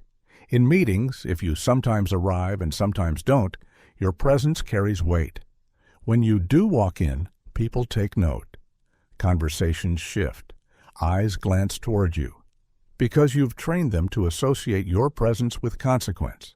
Something always changes when you're there. In social dynamics, this unpredictability enhances mystique. Don't always respond to messages at the same speed. Don't always be the first to arrive or the last to leave. Break routine. If you normally speak often, go silent. If you normally observe, suddenly take command. The goal isn't to be erratic, it's to be unreadable. Let others learn that they cannot pin you down, that you're not governed by habit but by intent. Machiavelli would see this as a form of psychological dominance. Predictable men are manageable. Their moves can be anticipated, their patterns exploited. But unpredictable men, especially those who move in silence, remain wild cards. They introduce doubt into every interaction. And doubt weakens opposition before a single word is spoken. Even your physical entrances and exits can be used tactically. Appear unexpectedly in a place where decisions are being made. Leave right after making a key point, not staying to explain it. These sudden appearances and disappearances reshape the energy of a room. They create moments that stick in memory. People remember the one who didn't follow the script, especially if his timing changed the outcome. But unpredictability must be paired with substance. You can't just vanish and reappear without impact. When you're present, you must offer something sharp: insight, decisiveness, observation. Let others learn that when you arrive, things move. When you leave, things stall. That contrast builds reputation. People start watching the door, wondering when you'll come through it. And while they're watching, you're winning. Being unpredictable doesn't mean being unreliable. It means being untethered to their expectations. You control your time, your energy, your participation. You are not owned by rhythm. You set rhythm. So make your presence a strategic weapon, not a default setting. Withdraw to create scarcity. Appear to command attention. And above all, never let them grow comfortable with knowing what you'll do next. Because the mind cannot dominate what it cannot predict. Listen without emotion. Control the dynamic. When most people listen, they do so with their emotions already engaged. Their facial expressions shift, their body reacts, and their breathing changes. They nod, flinch, interrupt, or affirm, not because they've chosen to, but because they've been pulled into the emotional current of the conversation. This is precisely how power is lost. In emotional listening, you surrender your neutrality, and with it, your control of the frame. To listen without emotion is not to be cold or indifferent. It's to be strategic. It means hearing everything while giving away nothing. Your face remains still. Your breathing is calm. Your eyes are attentive, but unyielding. You're not agreeing, disagreeing, or reacting. You're simply absorbing. This creates a vacuum in the conversation, and into that vacuum, others pour information. Most people crave feedback.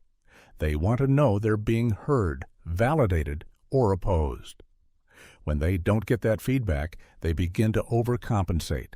They reveal more than they intended. They clarify points that didn't need clarifying. They become unsure because you've given them no signal to gauge themselves by. That's how you begin to control the dynamic, by refusing to give away the internal reactions they rely on. This tactic is especially effective in negotiations, arguments, or high-pressure environments. When someone is trying to provoke or persuade you, your emotional neutrality disrupts their rhythm. They expect resistance, or at least acknowledgement. When you provide neither, their tactics fall flat, their words lose power, and their authority weakens in the silence of your stillness. In relationships and social dynamics, listening without emotion can also be a diagnostic tool. When someone brings you drama, a complaint, or a manipulation attempt, respond with stillness. Don't flinch. Don't rush to comfort or confront. Let them speak into the void. Often, they will talk themselves into circles, revealing more than they wanted to. If you were to interrupt emotionally, whether to argue or reassure, you would disrupt that unraveling. But if you remain still, they reveal everything. Machiavelli understood that true influence doesn't require force. It requires leverage. And leverage comes from information. The one who listens best, not with the heart, but with the mind, collects intelligence while projecting power. Because in that silence, you are not passive. You are deciding, calculating, choosing when and if to respond. But to do this well, you must train your body to stay neutral. No reactive eyes, no involuntary smiles, no sympathetic head tilts. This discipline separates the manipulator from the manipulated. People will test you, intentionally or not. They'll tell exaggerated stories, emotional tales, or pointed critiques to bait a reaction. If you remain calm, nod once, maybe not at all, and just say, "I see," you signal impenetrability. And impenetrability breeds respect. To listen without emotion is to remain sovereign over your internal world. You don't get pulled into theirs, you invite them into yours. And once they're in your frame, they play by your rules. That's not cold, that's command. And command begins not with what you say, but with how you hear. Make others speak first, always. In any interaction where power is in play, negotiation, persuasion, confrontation, or even casual conversation, the one who speaks first exposes themselves. They reveal their goals, their assumptions, their emotional state. And once that information is on the table, the person who remained silent now has the advantage. This is why the Machiavellian never rushes to fill the air. He waits, calmly and deliberately, letting the other party step forward first. To speak first is to risk overcommitment. You might offer too much, concede too early, or anchor the conversation in your opponent's favor. In contrast, when you wait and listen, you gather intelligence. You watch their body language, hear their tone, and read the subtext of what they're really saying. Every word they offer becomes a gift, data you can use. Their opening position tells you what they fear, what they value, and how flexible they might be. This tactic works especially well in negotiation. Say you're selling a product, discussing a partnership, or determining salary. If you speak first, you might name a number far lower than they were willing to pay. But if you stay silent, the other person, uncomfortable with the void, will often make the first move. And that move may be far more generous than you expected. The same principle applies in arguments. If you let someone speak first, they reveal their emotional position. They might exaggerate, say too much, or commit to a stance they later can't defend. Your silence becomes the rope they use to tie themselves up. In social and professional dynamics, allowing others to speak first also makes you appear confident and in control. People who speak quickly are often doing so out of anxiety or a desire to impress. But the one who pauses and simply listens sends a different message. I am not here to prove myself. I am here to evaluate you. That shift in posture instantly raises your perceived value. People feel a subtle pressure to fill silence. Most can't sit comfortably in the unknown. When you remain silent and let them speak, they start to wonder what you're thinking. That uncertainty breeds insecurity. And in that insecurity, they often over-explain. They give away more than they intended. And the more they speak, the more you understand, without revealing anything yourself. This does not mean you are passive. On the contrary, you are active, but internally. You're studying, absorbing, positioning. When you finally do speak, you're responding with clarity and precision. Your words have weight because they're built on intelligence, not assumption. People respect that, and more importantly, they follow it. Even in interviews, debates, or strategy meetings, the same law applies. Let others go first. Let them show their hand. Let them misjudge your silence as hesitation. Then, once the field is fully exposed, step in, not to react emotionally, but to strike surgically. By then, you're not guessing. You're responding to a map they unknowingly gave you. To make others speak first is not just a tactic, it's a habit of dominance. Because when you speak last, you speak with the power of knowing everything they didn't mean to reveal. Keep your hands still. Movement betrays eagerness. The body speaks before the mouth does, and nothing gives away internal unrest faster than the hands. They fidget when you're nervous, they twitch when you're unsure, and they flutter when you're too eager to be accepted, to agree, or to dominate. In a world where power is often determined by subtle cues rather than loud declarations, your hands can silently betray you before you've said a word. Most people are unaware of how much they reveal through their gestures. Tapping fingers, clasping palms, wringing hands, scratching, or sudden pointing. All of these movements subconsciously broadcast emotional instability. They communicate impatience, insecurity, or the desire to convince. And nothing weakens your perceived authority more than looking like you're trying too hard to win approval or make a point. A Machiavellian does the opposite. He keeps his hands still, controlled, intentional. This stillness sends a different message, one of calm dominance. It suggests that you are unbothered by the noise around you, unaffected by pressure, and uninterested in performance. Your composure becomes the gravitational force in the room. Others may flail to be heard. You simply sit back, unmoved, and suddenly everyone wants to know what you're thinking. Stillness creates tension. When your body is calm, people become more alert to your expressions, your tone, and your words.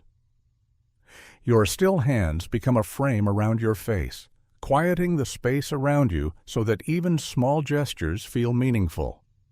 When you do decide to move, a single hand gesture, a slow reach for a pen, it carries weight. The scarcity of movement gives each motion purpose. You control attention not by chasing it, but by holding it without demand. In negotiation, hand movement can cost you leverage. The more you gesture, the more emotional you seem. The more you fidget, the more you look uncertain, even if your words are confident. But when your hands are still, resting on the table, or clasped calmly in your lap, you signal patience. And patience is power. It tells the other party, I'm not in a hurry, I have options. You're the one who needs to convince me. Even in conversation, people subconsciously mirror your behavior. If you're restless, they'll become restless. If you're calm and still, they will begin to settle into your rhythm. You become the emotional regulator in the interaction. That puts you in control of the tone, the pace, and the outcome. Machiavelli knew that in the theater of leadership, every gesture is a message. You don't just speak with your words, you speak with your presence. And your hands are one of the most visible instruments of that presence. A man who can sit in absolute stillness while others move nervously is a man who commands attention, not because he demands it, but because he doesn't need it. Train yourself to notice when your hands move without purpose. Break the reflex. Master your stillness. Because in a room full of motion, the one who controls his body controls the narrative. Still hands are not empty. They are full of quiet authority. Shift your gaze slowly. It shows dominance. The speed of your eyes tells a story. Most people don't realize it, but rapid reactive eye movements expose anxiety, insecurity, and submission. Quick glances signal that you're scanning for approval, seeking safety, or trying to adapt to others' expectations. In contrast, slow and deliberate eye movements create the opposite effect. They communicate calm awareness, control over attention, and confidence that doesn't need to prove itself. When you shift your gaze slowly, you signal that you are in no rush to monitor or respond to the room. You are not afraid to hold eye contact, nor are you afraid to break it. but on your own terms. The deliberate pace of your gaze becomes a message. I'm watching because I choose to, not because I'm uncertain or defensive. This unsettles people more than overt aggression ever could. The eyes become a form of psychological command. In a group setting, a slow gaze implies a survey of territory. You're not reacting, you're assessing. You let your eyes move from person to person with intention, pausing just long enough to suggest judgment, but never long enough to reveal your thoughts. When someone speaks and you turn to look at them slowly, they begin to second-guess their words. Are they being evaluated? Are they being tested? Are they being silently dismissed? The mystery triggers self-consciousness and pulls focus back to you.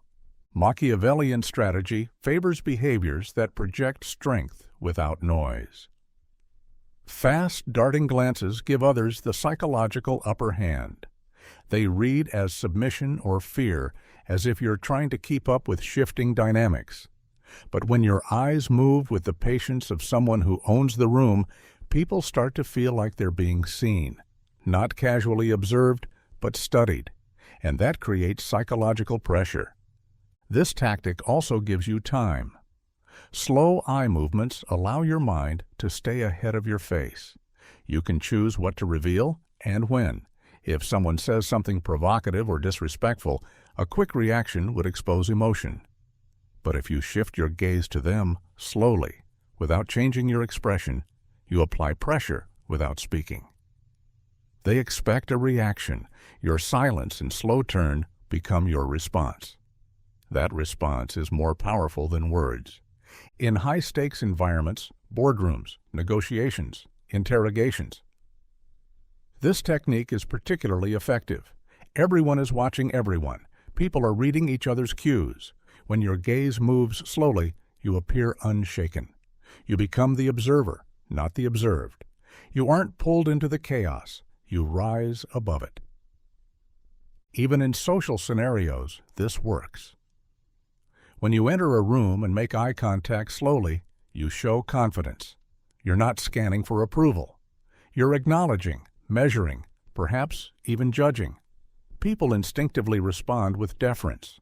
They slow down their speech, become more deliberate in their movements, and shift their attention toward you. You've taken control without a word. The speed of your gaze is more than a habit. It's a signal. A slow gaze says, I see everything, I miss nothing, and I'm not here to perform, I'm here to command. That's not just presence, that's power. Be seen where power gathers, even if you say nothing. Presence is influence, even when silent. In politics, business, war rooms, elite circles, or closed-door meetings, power doesn't always go to the loudest voice.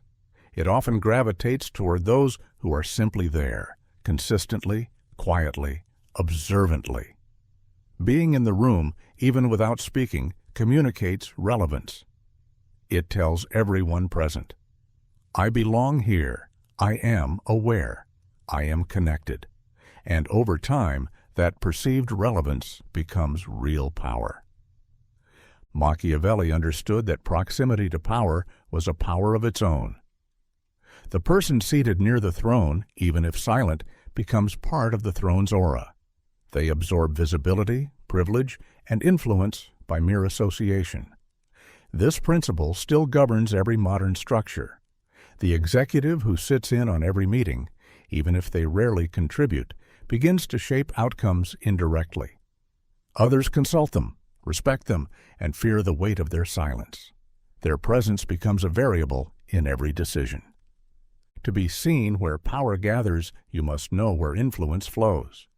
This could be a specific meeting, a circle of advisors, a private club, or an online group chat where the real decisions are made before the public ones are announced. Get there, not by demanding a seat, but by aligning your presence with the movements of influence. Once inside, don't try to dominate. Just observe. Watch the language, the posture, the alliances. You'll learn more in an hour of silence than in a year of chatter. Silence is strategic in these moments. If you speak too much too soon, you expose yourself, your beliefs, your ambitions, your ignorance. But if you stay quiet and engaged, people begin projecting value onto you. They wonder what you're thinking. They assume you're calculating. They start seeking your opinion, even if you haven't offered it. The less you say, the more others believe you know. This kind of presence also allows you to absorb the power structure without interfering with it. You learn who's really in charge, not just the titles, but the informal alliances. You learn who speaks first, who gets cut off, who's respected when silent, and who is ignored when they speak. These are the rules beneath the rules, and you can only learn them by being there. Eventually, your silence turns into mystique. Your consistent appearance in high-level spaces makes others assume you've earned it. And once they believe you have power, they begin to treat you accordingly. This creates a self-fulfilling cycle. You gain access by proximity, you gain attention through silence, and you gain influence through perception. But it requires discipline. You can't appear eager. You can't chase the spotlight. You must be content with the long game of presence, showing up, observing, and letting others speak themselves into weakness.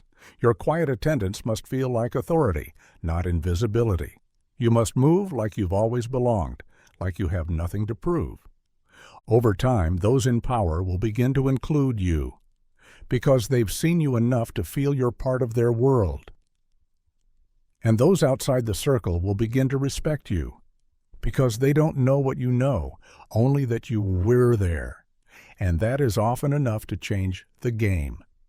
Let others underestimate your quiet. In a world dominated by noise, people equate loudness with confidence, verbosity with intelligence, and fast speech with competence. So when you're quiet, the world assumes you're less assertive, less informed, less capable. Let them. That assumption is your greatest shield.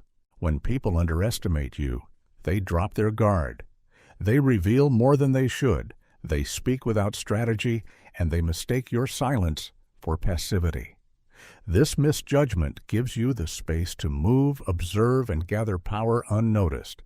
It's a classic Machiavellian maneuver. Allow your enemy to believe you're weak, so they never prepare for your strength. Quietness is not emptiness. It's compression. Still waters are deep. The quiet person who listens intently, responds sparingly, and chooses their words with surgical precision becomes unpredictable. And unpredictability is power. Because once people think they've figured you out, they stop being cautious. They speak more freely around you, they assume control, and they underestimate your capacity to shift the outcome. Meanwhile, you're collecting information, tracking patterns, and preparing your move. When you're quiet, people project onto you. They invent your thoughts. They fill in the blanks with their own biases. Some will think you're shy. Others will think you're weak. A few will think you're boring. It doesn't matter. In every case, they are revealing more about themselves than about you. And when you do decide to speak or act, the impact is tenfold because it disrupts the narrative they've constructed. This is why many of the most powerful people in history were underestimated. They were seen as simple, slow, or unambitious until they weren't. Their enemies never saw the blow coming because they never took them seriously. That is the genius of the quiet mind. It does not beg to be heard, but when it finally speaks, it commands attention. In leadership, quietness can reshape a room. If you remain silent in a meeting, people begin to wonder what you're thinking. They interpret your silence as wisdom.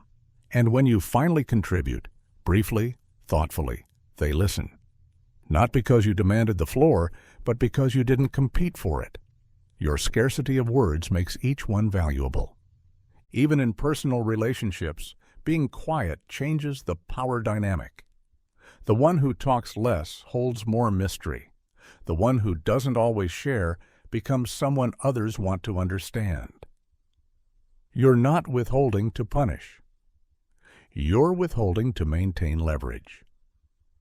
Because once you reveal everything, you give others a map of how to manipulate you.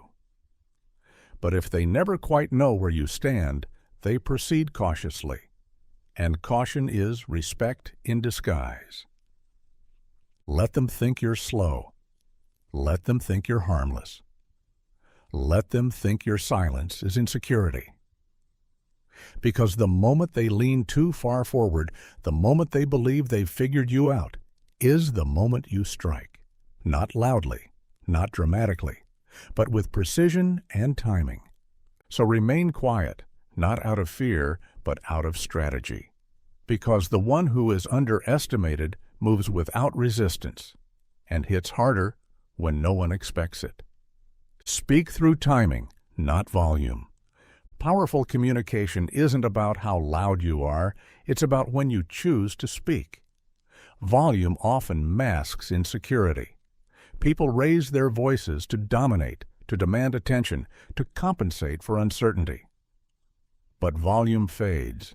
Timing, on the other hand, imprints. A well-timed sentence, spoken at the right moment, in the right tone, lands with more force than 100 shouted commands. When you master timing, you control rhythm, and rhythm controls emotion. A pause before speaking builds tension. A sudden interjection can shift direction. A delayed response can break someone's momentum. These subtle manipulations are far more effective than yelling or over-talking, because timing forces others to adjust to you. It turns you from a participant into a conductor. In negotiations, this is a weapon. The one who waits before responding, who listens, breathes, and speaks only after the silence has grown uncomfortable, wins more than the one who fills every second with noise. That pause makes people question themselves. They start rephrasing, clarifying, backpedaling. Why? Because they're not just hearing your words, they're reacting to your timing. You become the psychological center of the room without ever needing to raise your voice. Machiavelli would say the illusion of power is often more useful than power itself. And nothing builds that illusion like controlled speech. If you speak sparingly but precisely, if your words follow silence like thunder after lightning, others assign more value to what you say. They assume your silence meant calculation. They believe your timing is deliberate, and belief is influence. Even in everyday conversation, people respond more strongly to timing than volume. Speak too quickly, and you sound desperate. Speak without pause, and you overwhelm. But speak with space, and your words begin to breathe. That space makes people lean in. They focus. They anticipate. And anticipation is a form of control. There is also a strategic benefit in withholding speech. If you don't respond immediately to a comment, you buy time to observe reactions, measure intent, and calculate consequences. A beat of silence after someone finishes speaking doesn't just make them uneasy, it makes them reveal more. They'll fill the gap. They'll justify themselves. They'll talk too much. And all because your timing forced them into vulnerability. Timing also allows for emotional misdirection. You can pause for effect before agreeing, and your agreement suddenly feels more meaningful. You can delay a reaction to conflict, and the other party becomes unsure whether they've won or crossed a line. You can wait to speak until others have exhausted themselves, and then offer one calm sentence that changes the entire outcome. That's not coincidence. That's orchestration. This isn't about being slow. It's about being measured. Fast talkers get dismissed. Loud talkers get ignored. But the one who knows when to speak, when silence has done most of the work, is the one people remember. Their words don't just enter the room. They stay there. So forget about volume. Raise your presence, not your voice. Speak rarely, but with perfect timing, and watch how quickly others fall in line with your rhythm. Be the only one not reacting. It forces others to notice. In a world conditioned to overreact, the calm man becomes magnetic. Meetings erupt in debate, news cycles fuel panic, and social situations devolve into emotional feedback loops. Everyone's responding, defending, agreeing, disagreeing, trying to keep up, trying to be seen. And in that chaos, the one who remains still, emotionally unmoved, and mentally composed becomes the center of gravity. Not by force, but by contrast. Human beings are attuned to difference. Our attention doesn't go to what blends in, it goes to what stands out. And in emotionally charged environments, the one person who does not react becomes the unexpected. People begin to wonder, why are they so calm? Do they know something we don't? Are they above this? Are they silently judging all of us? That curiosity creates power. Reacting is easy. It's automatic. It shows you've been pulled into someone else's frame. When someone insults you and you get angry, they've won.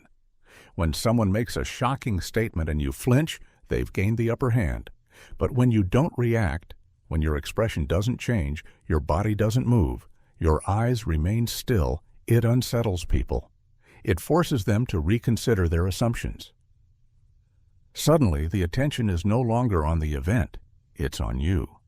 Machiavelli would advise this tactic not as passivity, but as dominance. Silence isn't weakness if it's chosen. Non-reaction isn't absence, it's control. In high-stakes conversations, when tempers flare or opinions clash, don't match the noise. Stay neutral. Observe. People will begin to defer to you without knowing why. You will appear more measured, more thoughtful, more composed. And over time, they will associate you with authority. This is especially potent when someone is trying to provoke you. A sarcastic jab, a public challenge, a passive-aggressive comment, these are traps designed to pull a reaction. If you take the bait, you step into their arena. But if you don't, if you look at them once and say nothing, you deny them the validation they crave. You turn the spotlight back on their insecurity. Their aggression becomes awkward. Their energy collapses in on itself. Even socially, not reacting has a strategic effect. In a group laughing at an inappropriate joke, your stillness signals that you're not one of them. In a room full of flattery and flailing opinions, your quiet gaze becomes the only presence that feels grounded. People begin to self-correct around you. They try to earn your reaction. They test comments just to see if you'll nod or smirk. And when you finally do react, even slightly, it feels significant. You've trained them to value your response through scarcity. But this discipline requires emotional maturity. You must resist the pull to prove, to defend, to explain. You must be willing to let others misunderstand you temporarily in order to maintain the long-term advantage. Not every jab needs a counterpunch. Not every opinion needs your validation. Sometimes your greatest power is to look at the chaos, feel nothing, and let them wonder what you're planning. Because when you are the only one not reacting, you're not just different, you're dominant, and dominance, when delivered through silence, becomes unforgettable. Dress deliberately, not loudly.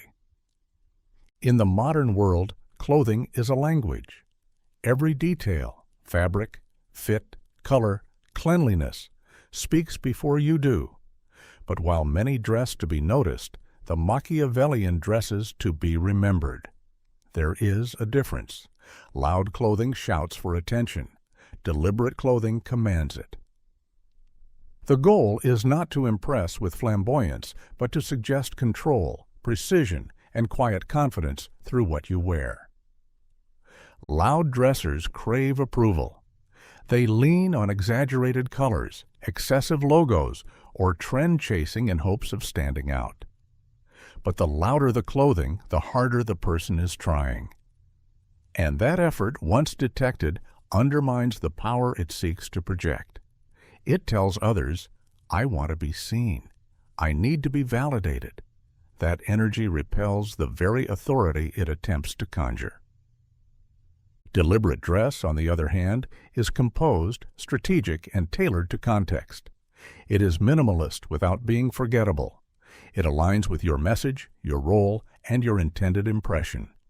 When you dress deliberately, your appearance is clean, precise, and functional, but not over-explained. It creates intrigue, not noise. You might wear a black suit, not because it's flashy, but because it simplifies the conversation. It allows your words, your posture, your presence to carry the weight. Machiavellian thinkers understand that how you present yourself affects how people listen to you. In political courts, military settings, and modern boardrooms, leaders have always used appearance to project psychological dominance. The cut of the suit, the shine of the shoe, the watch on the wrist, all carefully chosen, all sending a message. I take myself seriously, and so should you. But the key is subtlety. A perfectly pressed shirt is more powerful than a loud jacket. A silent watch worn with intent speaks louder than a designer belt. You're not dressing to blend in, you're dressing to eliminate distraction. People aren't staring at your clothes, they're wondering why your presence feels sharp, defined, intentional. Even casual dress can be deliberate. A plain black t-shirt paired with clean, well-fitted jeans sends a stronger message than a neon hoodie plastered with brand names. It says, I am not here to perform for your attention. That quiet defiance becomes a form of influence. People trust those who look put together without appearing desperate for recognition. Your wardrobe should become part of your strategy. It should reflect internal discipline, not external noise. When you walk into a room, people should feel that you've chosen every detail with care, and yet they shouldn't be able to quite explain why your presence feels different. That's the art of deliberate dress. It doesn't scream power, but it radiates it. And when people talk about you after you leave, they won't remember the color of your tie or the pattern on your shirt. They'll remember that you seemed composed, that your presence felt sharp, that you looked like someone who didn't need to be noticed to have influence. Dress like that consistently, and eventually others will learn. You don't dress for attention. You dress for command. Write powerfully. Notes, memos, messages can rule in silence. In an age where everyone speaks, those who write with impact command quietly. Verbal influence is fleeting. Words disappear into the air, often forgotten minutes later. But the written word lingers. It can be revisited, analyzed, quoted, and, more importantly, used as a tool of influence long after you're gone. A sharp memo, a concise message, a well-timed email. These are silent levers of control that don't need your physical presence to exert pressure. Writing well doesn't mean writing a lot. It means choosing words that hit like steel, clean, deliberate, and surgically placed. A one-line message, when crafted correctly, can outperform an hour-long speech. A few sentences in a memo can shift the direction of an entire meeting, especially when the message is clear, direct, and unburdened by emotional noise. Machiavelli himself mastered the art of powerful writing. His works influenced kings and tyrants for centuries, not because they were poetic, but because they were strategic. Every word served a function. Every paragraph moved the needle. Writing, in this sense, becomes an extension of command. You don't need to shout in the meeting if your message was already embedded in the agenda. You don't need to argue if your email closed the door before the conversation even started. Notes, especially handwritten ones, are underestimated weapons. A handwritten message, short, intentional, delivered at the right moment, has a strange gravity. It feels personal, deliberate, and rare in a digital world. A single sentence in your own handwriting can disarm a critic, win loyalty, or plant doubt. I saw what you did. Well played. Let's discuss this face to face. These aren't just words. They're signals of power, sent without noise. Memos function as boundary lines. They formalize your thoughts and impose structure on others. A strategic memo clarifies expectations, asserts direction, or subtly corrects behavior without ever raising your voice. And because it's written, it carries permanence. People can't misquote it. They can't forget what was said. They can only adapt to it. Text messages and emails are often wasted on fluff and filler. But for the Machiavellian, even these channels are tools of silent influence. A delayed reply communicates dominance. A short answer communicates detachment. A carefully timed message after a meeting can reinforce your position, clarify your authority, or shift someone's perspective, all without confrontation. You never entered the room, yet the room adjusts to you. What you write should reflect what you control. Brevity is strength. Clarity is power. When people open a message from you, they should pause, because they know your words matter. Over time, this reputation becomes a form of leverage. People read your words more carefully. They weigh them, discuss them, and align themselves to avoid misunderstanding. That's not communication. It's command. Write with the awareness that your words outlive you in every space they touch. Craft every line like it's a blade, light in the hand, sharp at the point. Because spoken influence fades. Written influence echoes. And when your voice is quiet, but your message endures, you don't need to raise your voice. You already own the room. Never compete for attention. Command it. The moment you try to compete for attention, you admit that it is something you must earn rather than something others should naturally give. Competing is a reactive position. It signals neediness, insecurity, and dependence on external validation. It places you in a game with others who are already losing, those who beg to be seen, speak too loudly, or exaggerate their importance. The Machiavellian doesn't play that game. He never competes for attention. He commands it. Commanding attention is not about being the loudest in the room. It's about being the one whose presence changes the room. This comes from a carefully cultivated combination of mystery, control, and precision. You don't need to speak often, but when you do, people listen. You don't need to be the most visible, but when you enter a space, people notice, even if they can't explain why. The key lies in contrast. Most people are noisy, erratic, always trying to prove something. The one who stands still, who speaks less, but with clarity, who remains calm while others escalate, that person becomes unforgettable. In a crowd of movement, stillness stands out. In a flood of noise, silence becomes magnetic. You command attention by refusing to chase it. This principle is visible in every arena of power. In politics, the most influential figures often speak last, but their words decide the outcome. In business, a CEO who listens for most of the meeting and delivers just one sentence at the end holds more sway than those who spoke for hours. In social dynamics, the person who remains enigmatic, who reveals little, reacts less, and observes everything, becomes the gravitational force in the group. Competing for attention also erodes credibility. When you try too hard to be seen, you lower your perceived status. You look like you're fighting for something that should already be yours. But when you act as though attention is expected, not begged for, you subconsciously train others to treat you as someone of value. People mirror your self-image. If you carry yourself as someone worth noticing without announcing it, they begin to believe it. To command attention, focus on presence, not performance. Walk slowly. Speak only when it benefits your influence. Dress deliberately. Make eye contact sparingly, but hold it when you do.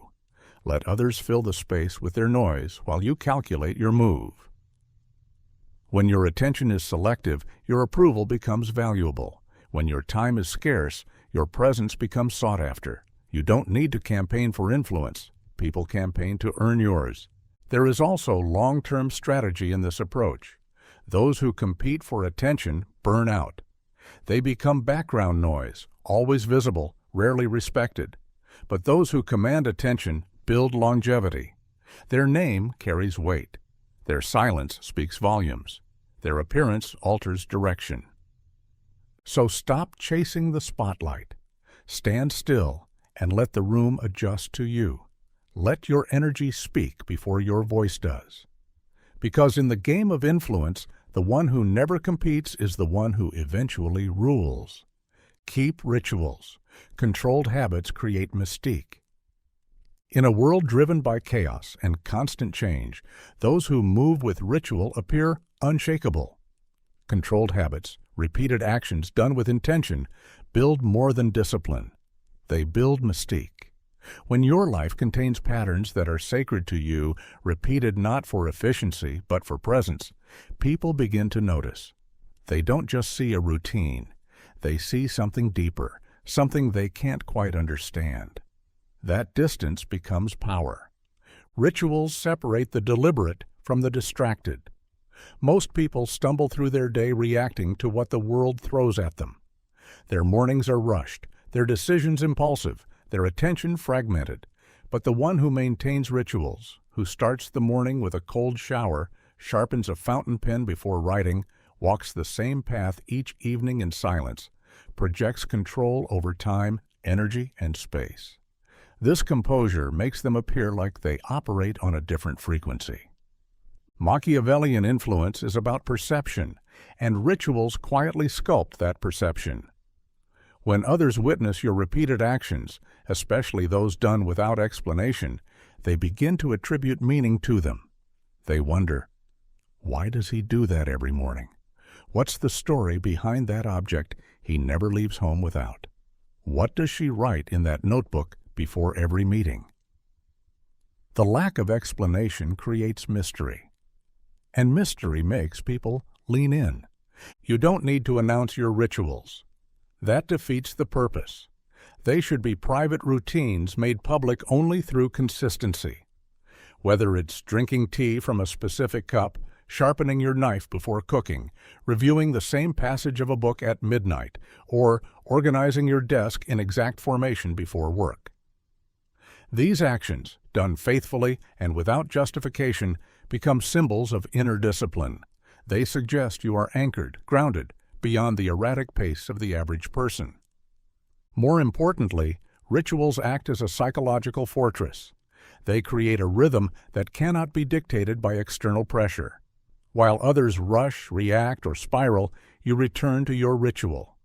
That return signals to others and to yourself that your state of mind is not negotiable. You are not easily moved. You are not at the mercy of noise. Controlled habits also make your unpredictability more powerful. When people become used to your ritualistic side, your sudden deviations become striking. If you always begin meetings with a moment of silence, and one day you don't, it sends a message. If you always wear the same accessory and suddenly remove it, it creates tension. The very consistency of your rituals gives weight to any departure from them. Machiavelli would advise, govern yourself as a ruler would govern a nation, with rules, symbols, and ceremony. Rituals are the ceremony of the self. They mark you as someone who lives by design, not default. And over time, this design builds influence. People may not understand your habits, but they will respect them. And in their respect for what they can't explain, they begin to treat you differently. You no longer move through the world like everyone else. You become someone with unseen structures, inner laws, and quiet power. Not because you said anything, but because your daily rituals speak for you. Control the pace of the room by slowing down. Energy is contagious. In most environments, people unconsciously mirror the dominant energy in the room. When someone enters in a rush, others speak faster.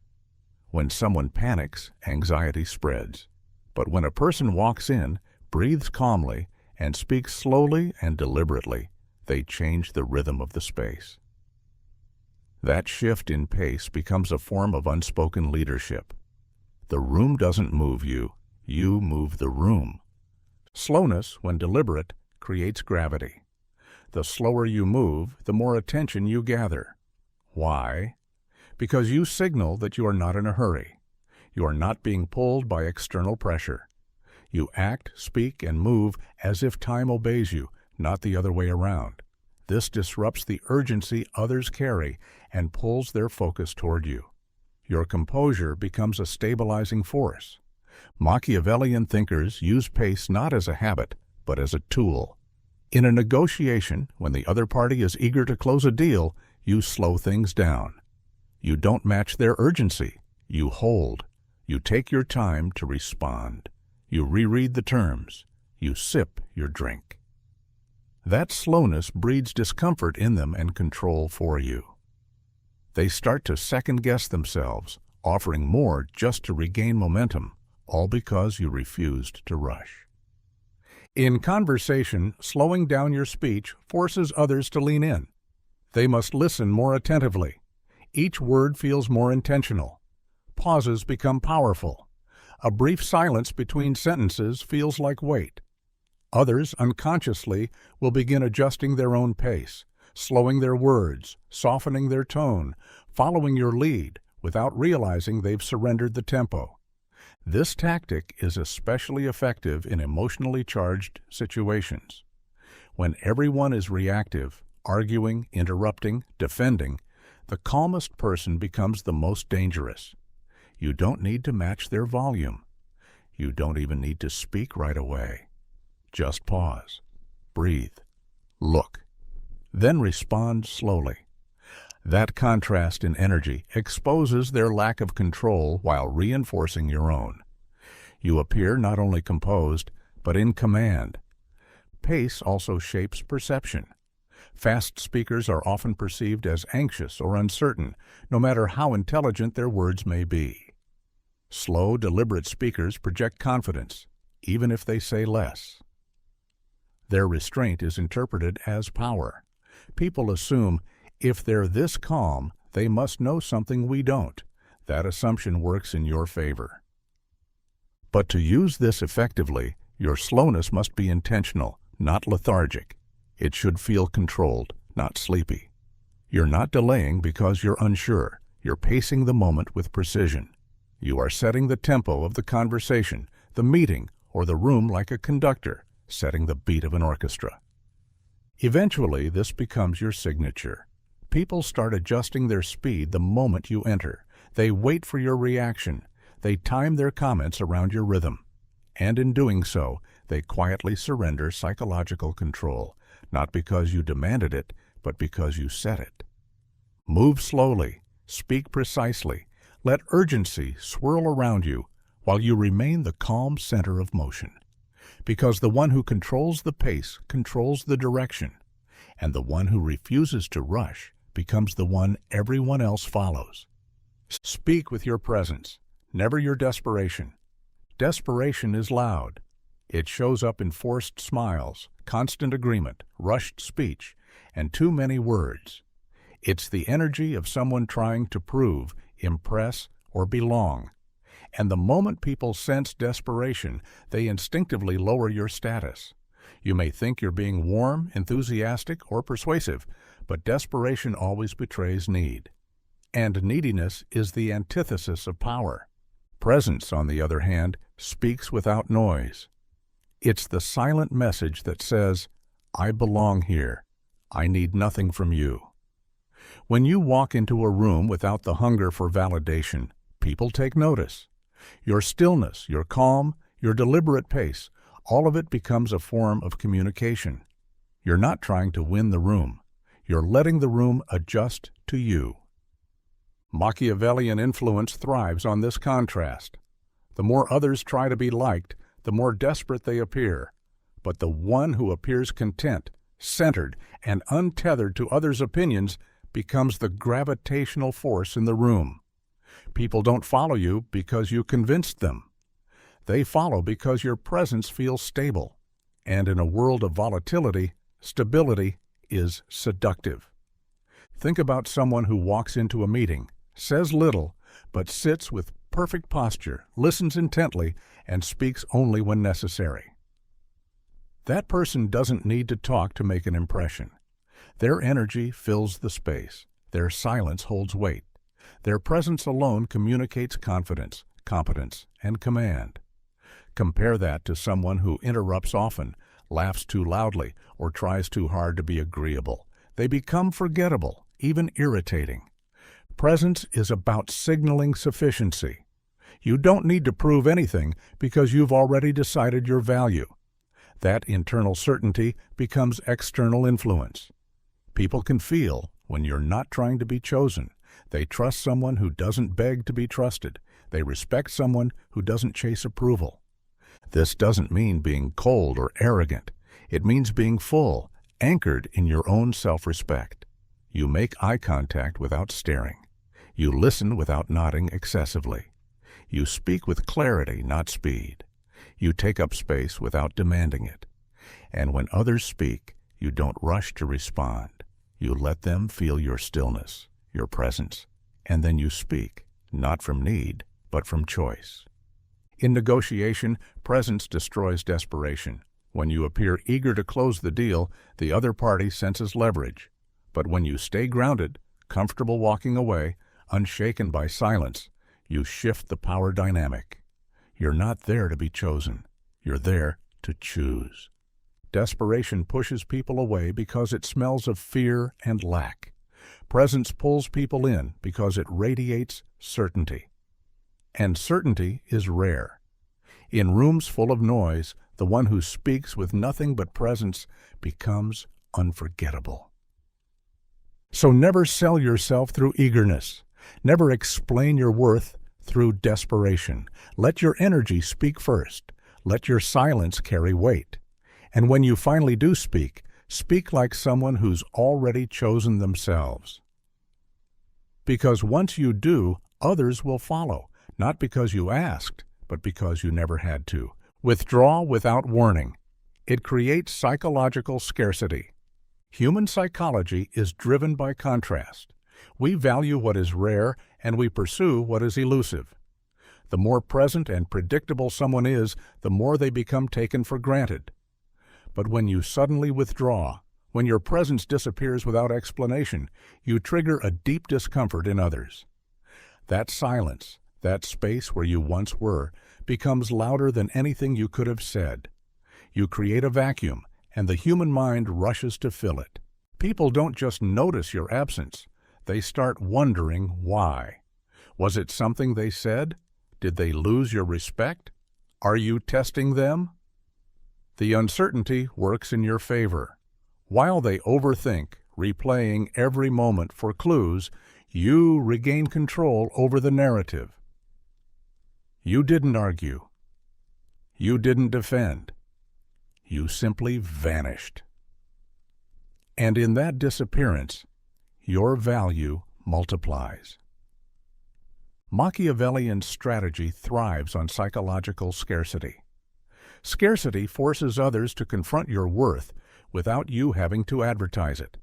When you're always accessible, your energy becomes background noise. But the moment you break the pattern and remove yourself, you become the question they can't stop asking. That question leads to obsession. That obsession leads to pursuit. This tactic applies in every arena: social, romantic, professional. In relationships, if you are always available, always texting back instantly, always showing up, you train others to expect your presence.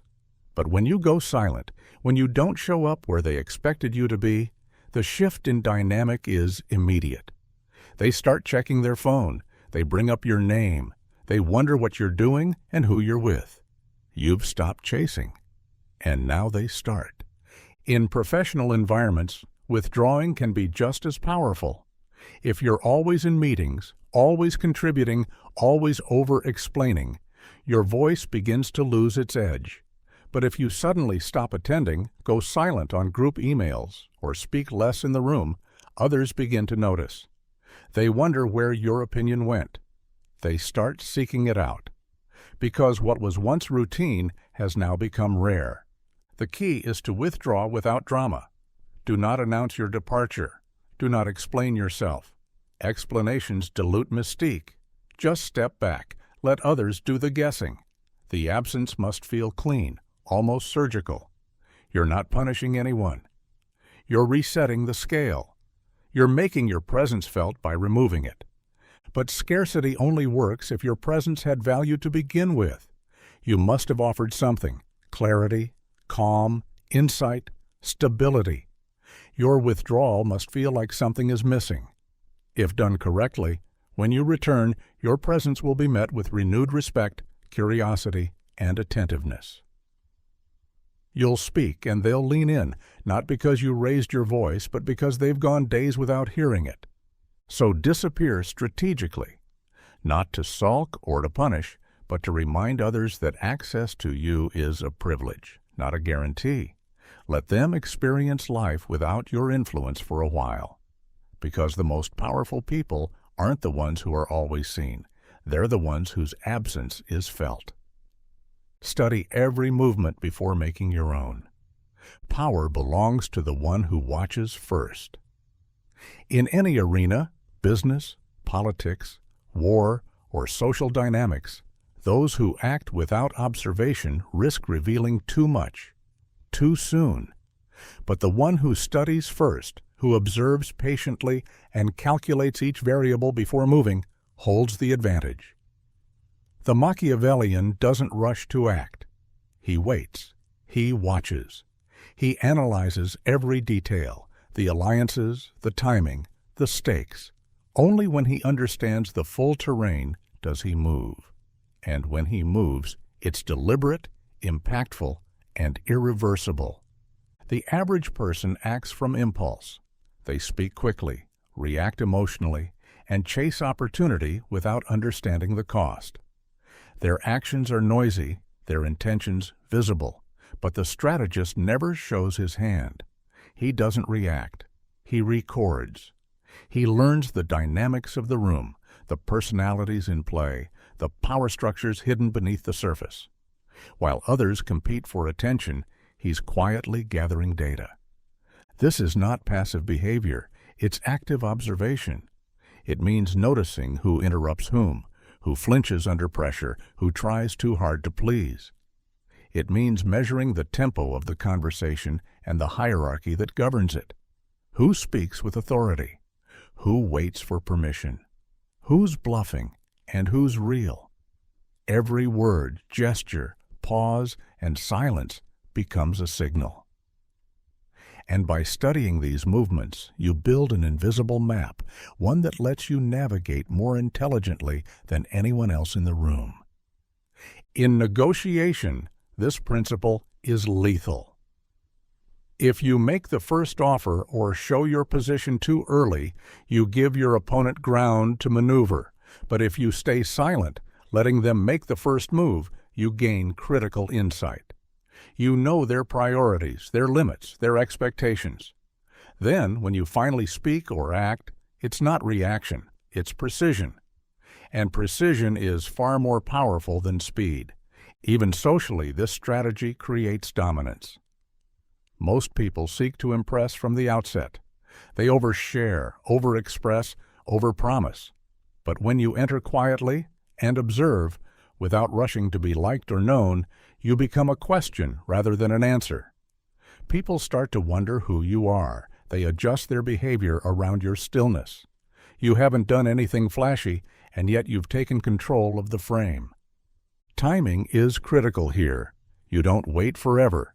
You wait just long enough to see the full picture. Then you strike, when it counts, when it's least expected, and when it yields maximum effect. A well-timed comment can silence a room. A sudden but calculated move can flip a situation in your favor. And because you've studied everyone else before making your move, yours lands with the force of inevitability.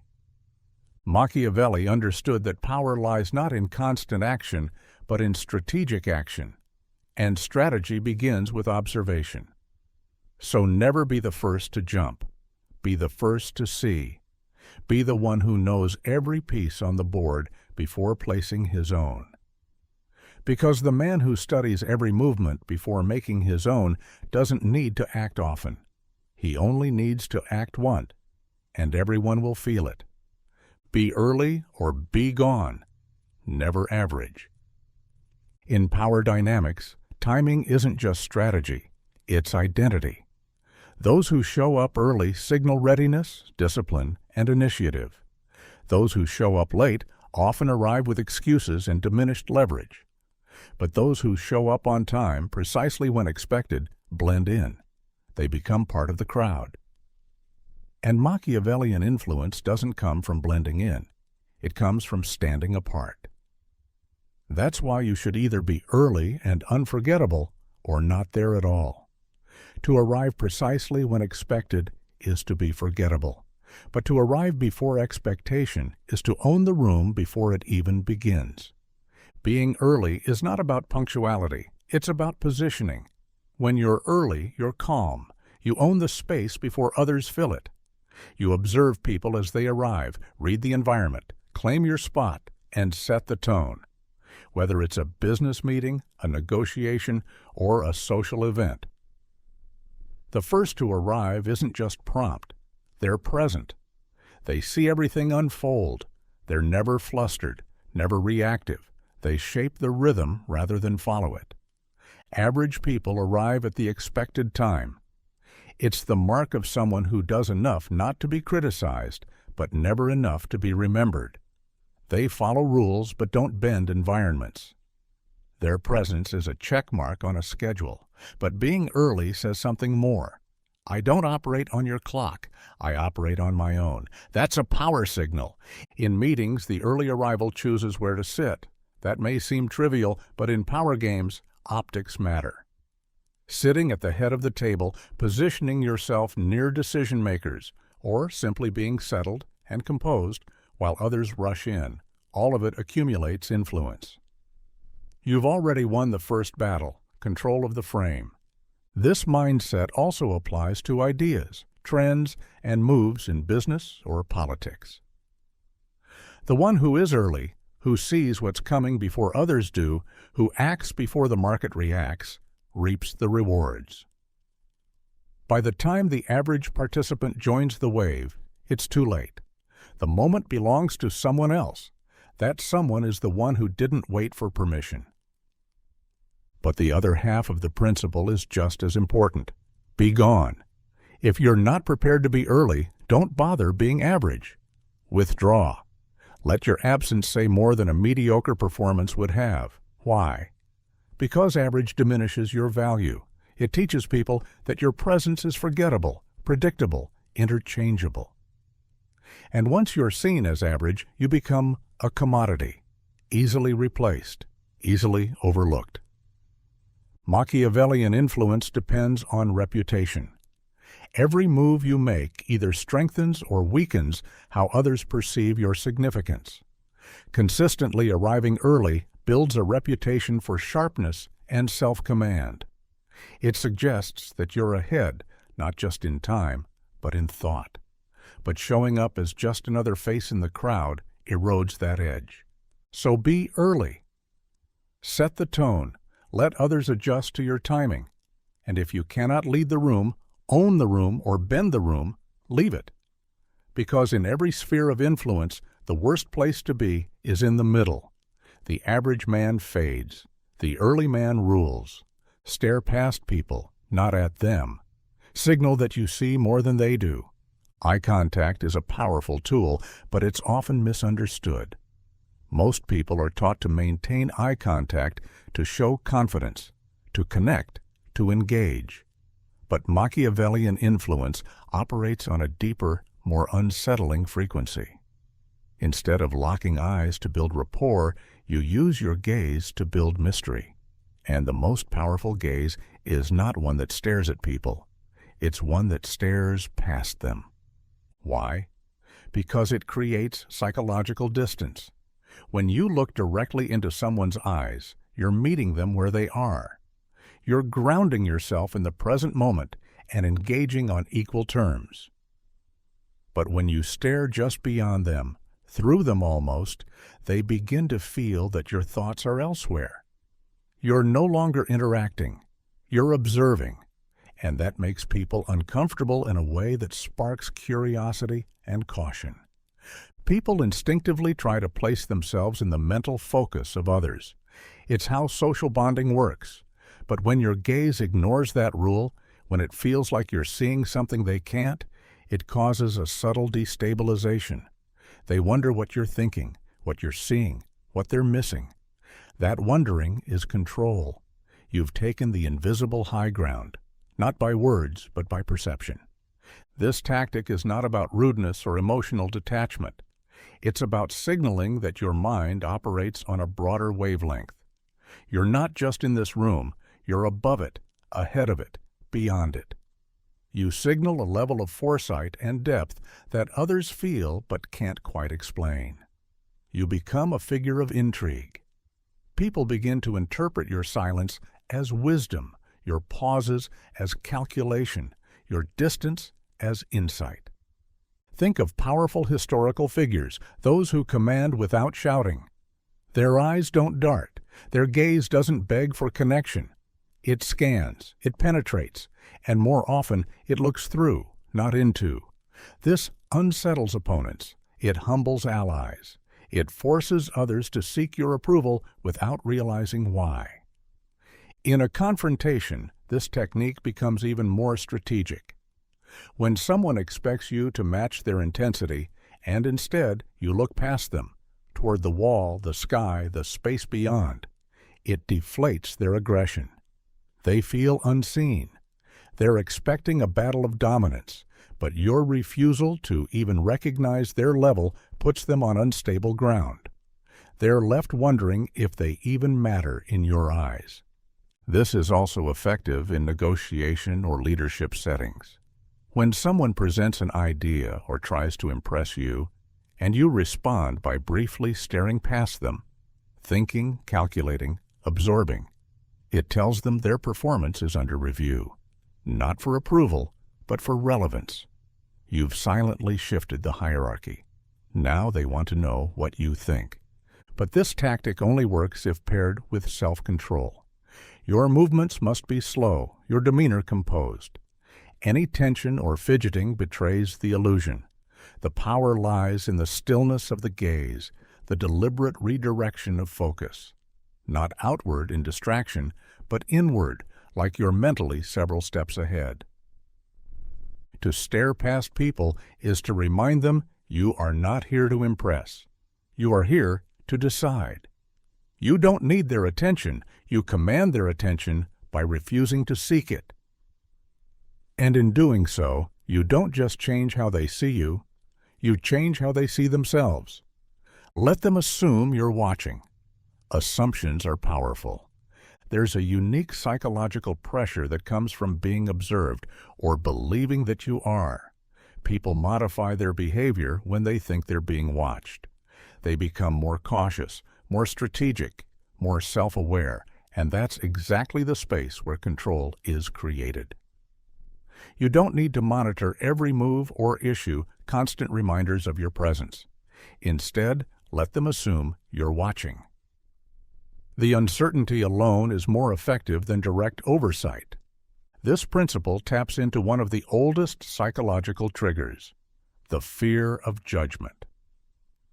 When people know they are under a gaze, even an invisible or implied one, they self-regulate. They edit what they say. They act with more restraint. They consider consequences. Why? Because the potential presence of an observer activates the internal need for approval or fear of consequence. The irony is that you don't even have to be present. The idea of your awareness is enough. Machiavellian strategy thrives on implication rather than enforcement. This allows you to conserve energy while multiplying influence. Instead of confronting someone directly, leave behind signals that suggest your awareness. A question that implies deeper knowledge, a comment that reveals partial information, or an offhand reference to something only someone observant would know. These subtle cues lead others to conclude they're watching. They know more than they show. This dynamic can change the behavior of subordinates, colleagues, adversaries, even allies. In leadership, for example, micromanaging every detail makes you look insecure and controlling. But letting your team assume you're aware of everything they do, even when you're not, forces a higher level of self-discipline. They clean their own messes. They double-check their decisions.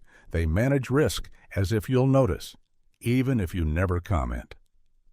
In interpersonal dynamics, the effect is equally profound. If someone believes you might be reading between the lines or that you notice things others don't, they will begin censoring their intentions around you. They'll hesitate to deceive you. They'll speak more carefully. They'll treat your silence as an active force, not a passive absence. This tactic also creates mystique.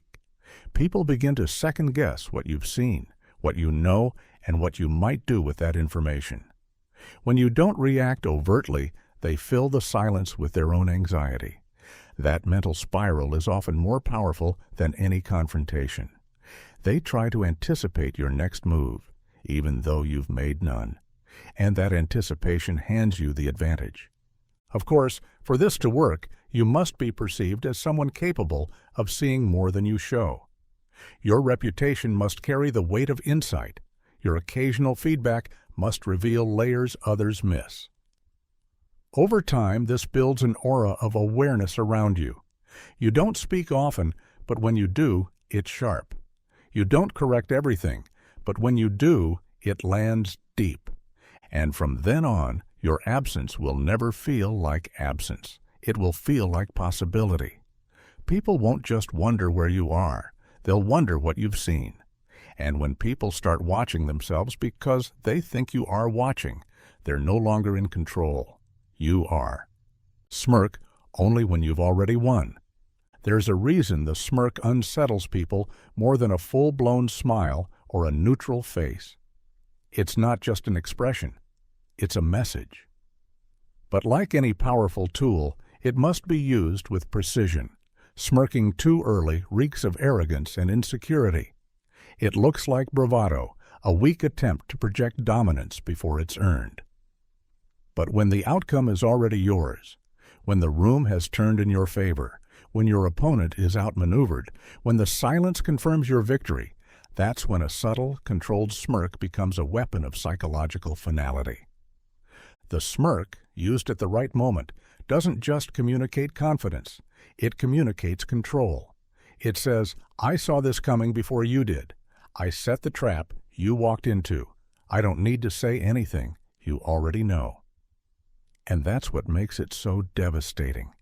It implies foresight, certainty, and dominance without the need for explanation or celebration. This kind of nonverbal communication works best when paired with restraint. You don't gloat. You don't elaborate. You let the expression do the talking, and you let others interpret it however their ego allows. That ambiguity is part of its power. Some will feel humiliated, others will feel admiration, but they will all feel something, and that emotional imprint makes your presence linger long after the moment has passed. In Machiavellian strategy, victory is not just about winning, it's about owning the aftermath. The smirk is the signature at the bottom of that victory. It's not for the crowd, it's for the opponent. It tells them they lost not just the battle, but the game of perception. And because you didn't gloat, because you didn't need external applause, your power becomes internalized in their memory. They don't just remember losing, they remember you winning, calmly, quietly, completely. This tactic is especially effective in high-stakes negotiations, competitive environments, or interpersonal power struggles. Imagine you're in a meeting and someone challenges your idea aggressively.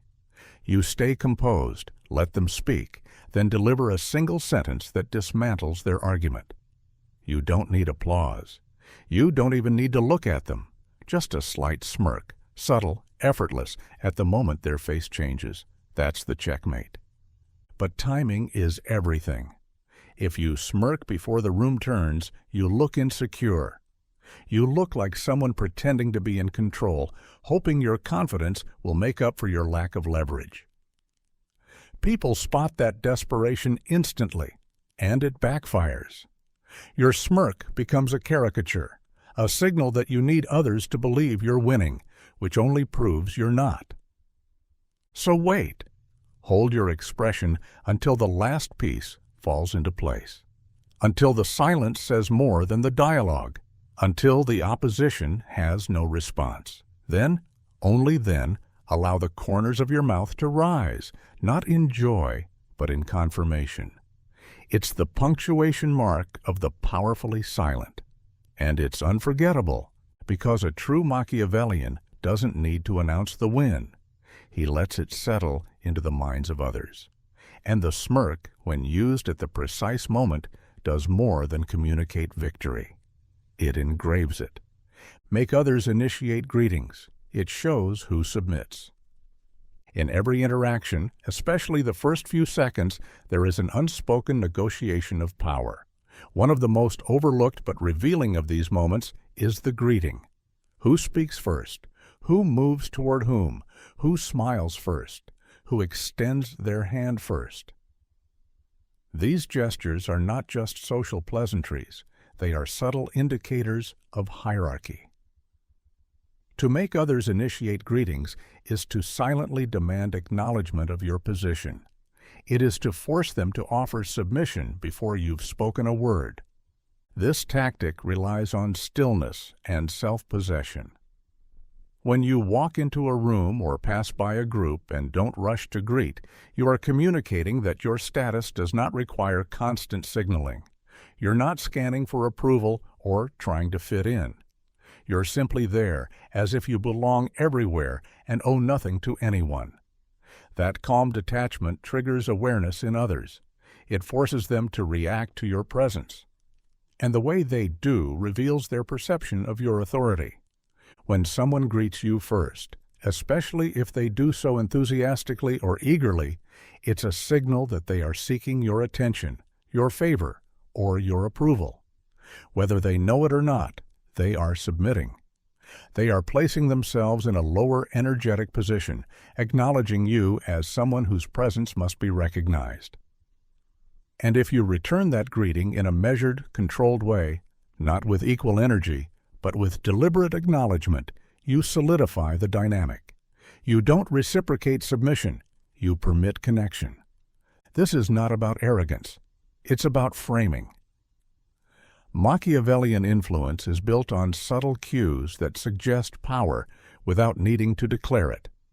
In many social environments, it is those who constantly initiate, who wave, who call out names, who reach for handshakes, may appear friendly on the surface, but they are relinquishing the upper hand. They are working to be noticed, which implies they were not already. Now consider the inverse. You enter a room, meet no one's eyes at first, remain still, confident, and let others come to you. Someone says your name. Someone offers a handshake. Someone smiles and says hello. Only then do you nod, smirk, or speak on your own time. That moment creates psychological weight. You are not just reacting, you are being received. And in that dynamic, you've already established control. This tactic is especially useful in competitive spaces, boardrooms, courtrooms, political events, even social circles where influence is currency. The one who is greeted first often holds the invisible throne. Even rivals who dislike you may feel compelled to initiate, just to neutralize the discomfort your silence creates. That's when you know you've won the psychological battle, when people greet you not out of affection, but out of unease. But to use this tactic well, your energy must remain composed. If you appear nervous, aloof, or insecure, your silence reads as weakness. But when you hold your posture, when your body language radiates certainty, your refusal to greet first becomes a test, and many will instinctively take it. In a world where everyone is vying to be seen, the one who waits to be greeted communicates one thing clearly. I don't chase respect. I attract it. And those who understand power will always respond accordingly. Set the rhythm of conversation with silence. Words often distract. They fill space, cover tension, and keep things moving at a pace most people are comfortable with. Fast, reactive, impulsive. But power doesn't speak at that speed. True influence sets its own tempo, and one of the most effective tools for controlling that tempo is silence. Silence is not emptiness. It's pressure. It forces the other person to fill the void, and in doing so, they often reveal more than they intend. When you choose not to speak immediately, you signal that you're not eager, not desperate to be understood, and certainly not controlled by the pace of others. You become the one everyone adjusts to. That's rhythm control, and rhythm control is power. When two people speak, one always leads and the other follows. The follower reacts. The leader sets the pace. Most people are uncomfortable with even a few seconds of silence in conversation. They feel compelled to jump in, explain, fill space. But the person who embraces silence, who chooses stillness instead of speech, becomes the conductor. You slow the tempo. You stretch out moments. You create weight in the pauses. And that makes your next words land harder. In negotiation, silence is lethal. Ask a question, and then wait. Don't soften it with nervous laughter or a rushed explanation. Just wait. Most people can't take it. They'll speak to break the discomfort, often offering information, compromise, or emotional tells they didn't plan to reveal. You didn't manipulate them. You just gave them space, and they walked into it. This tactic is especially powerful when responding to provocation. If someone insults you, challenges you, or tries to bait you into a reaction, don't respond immediately. Hold eye contact. Stay still. Let the silence stretch. That pause, unnerving heavy, makes them second-guess themselves. It often forces them to backtrack, soften, or justify. And when you do finally respond, your words carry the weight of that silence. You didn't defend yourself. You measured your words. You owned the tempo. In group settings, silence can shift group dynamics. When everyone is talking over each other, the one who pauses, who listens deeply, and then speaks slowly, suddenly becomes the focal point. People lean in. The energy shifts. The volume drops. You didn't demand authority. You took it by changing the rhythm. You become the metronome that others unconsciously follow. Even in storytelling or leadership, silence gives meaning. A pause before a key point.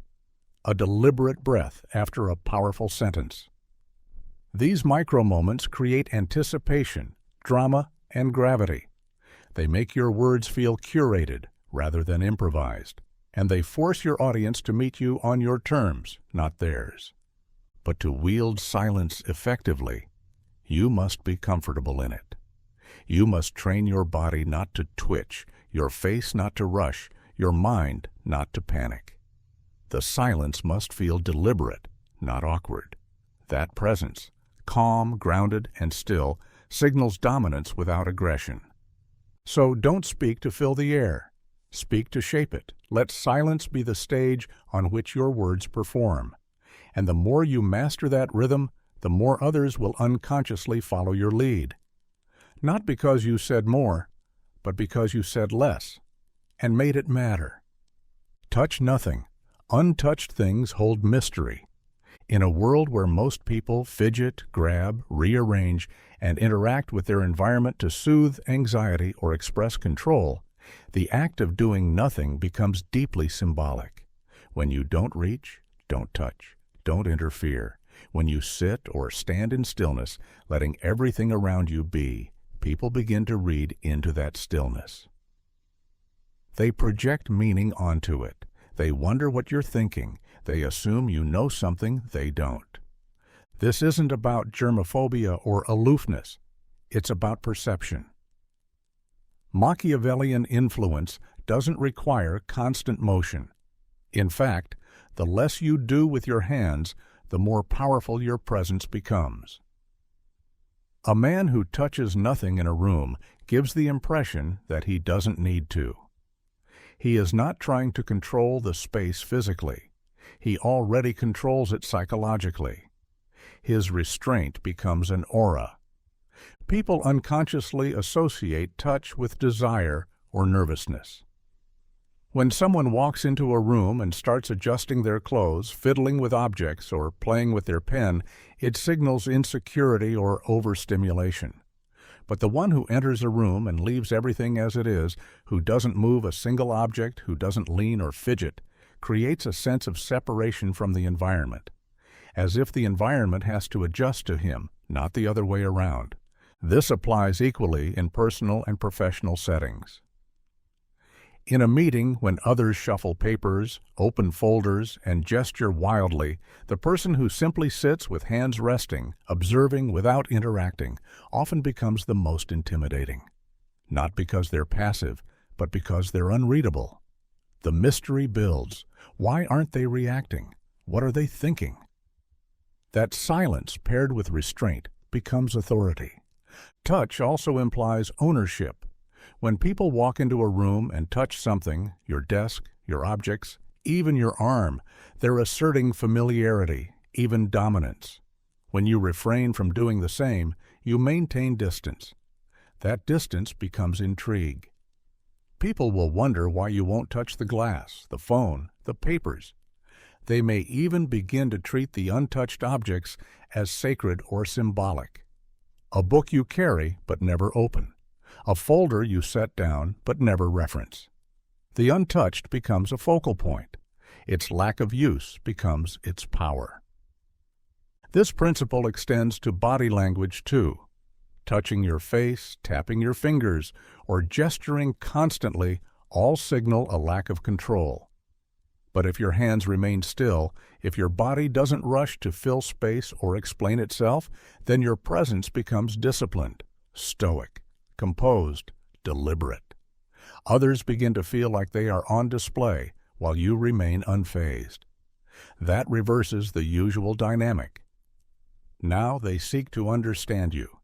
In essence, to touch nothing is to let the room come to you. It's to operate like a statue in a storm, silent, grounded, untouchable. And in that stillness, people will imagine depths you never had to show. Because when you resist the impulse to touch, you trigger the impulse in others to wonder. You've said nothing, moved nothing, and yet everything has shifted around you. That is the essence of invisible power. Answer questions with measured glances. In a society built on verbal overload, silence becomes provocative, and a glance becomes a weapon. Most people rush to answer questions with explanations, over-clarifications, and nervous qualifiers. They fear silence will be seen as ignorance or rudeness. But when you replace words with a glance, one that is controlled, intentional, and slightly delayed, you shift the entire power dynamic. You suggest that the answer is obvious, or that the question isn't worthy of a full response. Either way, you stay in control of the frame. A measured glance does not lack expression. It carries layered meaning. It can communicate amusement, skepticism, authority, disapproval, even intimidation, depending on how you use it. The trick lies in precision. The eyes must move slowly, not dart around. The head stays mostly still. You may turn slightly, raise an eyebrow, or narrow your gaze just enough to create tension. That tension makes people second-guess themselves. Imagine someone asks you a leading question, expecting a defensive answer. Instead of replying, you pause, make eye contact, then slowly look away, perhaps towards something more important or even back to them with a faint smirk. That glance says, "You already know the answer," or "You don't matter enough for me to respond." In both cases, you've made them react. You've answered without a word, and your silence now echoes louder than speech. This tactic is especially powerful in confrontational or strategic environments. In negotiations, answering with a glance rather than words creates discomfort in the other party. They begin to talk more, justify their position, or fill the silence with concessions. You've said nothing, but they've revealed everything. In group settings, a glance shared with a confidant across the room can shift energy, signal consensus, or undermine a speaker, all without a single sentence exchanged. Politicians, high-level executives, and master negotiators often use this technique. Watch them in tense interviews or debates. They don't answer every question directly. Sometimes they tilt their head, maintain eye contact for just a few seconds longer than expected, then redirect the conversation or let someone else speak. That pause, that stare, becomes a test. It puts the questioner on edge. It forces the audience to interpret. It suggests depth without revealing vulnerability. But to use this well, you must maintain emotional control. The glance must never feel defensive or erratic. It cannot come from frustration. It must come from confidence, almost indifference. You are not frozen. You are calculating. You are not avoiding the question. You are choosing how and whether to dignify it with a response. When used consistently, people will begin to expect your eyes to speak before your mouth does. They'll study your reactions more carefully. They'll start adjusting their tone and phrasing before they even ask. Because once someone has been met with your glance instead of your voice, they'll remember the sensation, not of being ignored, but of being evaluated. And that memory leaves a mark. In a world desperate for fast answers, the person who answers with calm, deliberate eye contact controls the tempo and the room. Your gaze becomes your reply. And your silence, paired with that glance, becomes the most eloquent answer of all. Break eye contact last. It signals control. In every face-to-face encounter, there is a subtle contest happening beneath the words, a test of who owns the moment. Eye contact is one of the most primal and potent forms of nonverbal communication, and the one who breaks it first often gives up more than just attention. They relinquish psychological ground. Holding your gaze just long enough, especially longer than the other person, is a quiet but definitive claim of authority. You're not reacting to their presence, they're reacting to yours. This tactic doesn't require aggression. It's not a stare down or a contest of intimidation. It's about calm, unshakable presence. When someone meets your eyes and you hold that contact, measured, steady, not blinking excessively, you communicate self-command. But when you maintain it just a second longer than they do, and they look away, the message is simple. You blinked. I didn't. And even if it's subconscious, they feel it. People often break eye contact when they feel insecure, exposed, or subordinate. It's an ancient instinct rooted in submission, an animalistic way of signaling I'm not a threat. So when someone breaks eye contact first in a conversation, they subtly place themselves in the role of responder, not leader. They signal a desire to avoid pressure or challenge. Meanwhile, the one who holds their gaze calmly, without flinching or chasing, claims the dominant position. In Machiavellian strategy, this is more than a trick. It's a psychological anchor. It trains people, over time, to sense your steadiness. They may not be able to name what unsettles them, but they will feel it. In meetings, during negotiations, or even casual interactions, you'll notice something shift. People lean in when you speak. They second-guess themselves before responding. They seek approval in your silence. All of this begins with a look held just a moment longer than expected. But the key is subtlety. You're not staring, you're observing. You're not trying to intimidate. You're showing that you're not intimidated. If your gaze is too intense, it feels confrontational. If it's too soft, it feels uncertain. The power lies in the balance, firm but unhurried, alert but relaxed. It must feel like you're choosing to stay, not trying to prove something. This also works in conflict. When someone challenges you, raises their voice, or tries to rattle you, don't speak right away. Just hold eye contact. Let them finish. Let the silence stretch. And when they finally avert their gaze, out of discomfort, uncertainty, or guilt, you've already won. You didn't need to retaliate. You didn't need to argue. Your stillness became their mirror, and they blinked. There's also a social layer to this. In groups, the person who holds calm, consistent eye contact with others without breaking first becomes the silent focal point. They aren't trying to dominate. They embody dominance. People remember them, even if they spoke less. Their presence lingers. So the next time someone locks eyes with you, don't flinch. Don't look away first. Hold your ground with quiet strength. Let them blink. Let them shift. Because the one who breaks eye contact last doesn't just win the moment. They define it.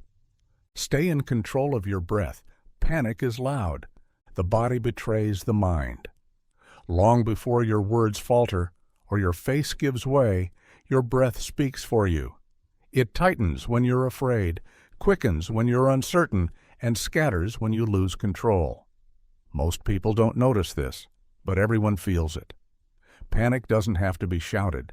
It radiates through shallow breathing, through tension, through the invisible shift in your energy. In contrast, the one who controls their breath commands presence. Their stillness calms the room, anchors conversations, and breaks the momentum of chaos. Breath is rhythm. It's tempo.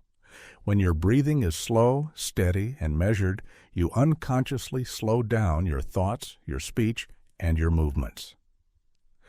This isn't just physical, it's psychological warfare.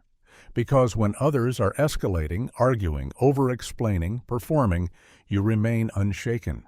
You don't match their chaos. You create contrast. And contrast creates dominance. In tense situations, people watch each other for clues. They may not say it, but they're constantly scanning. Is he nervous? Is he bluffing? Does he feel pressure?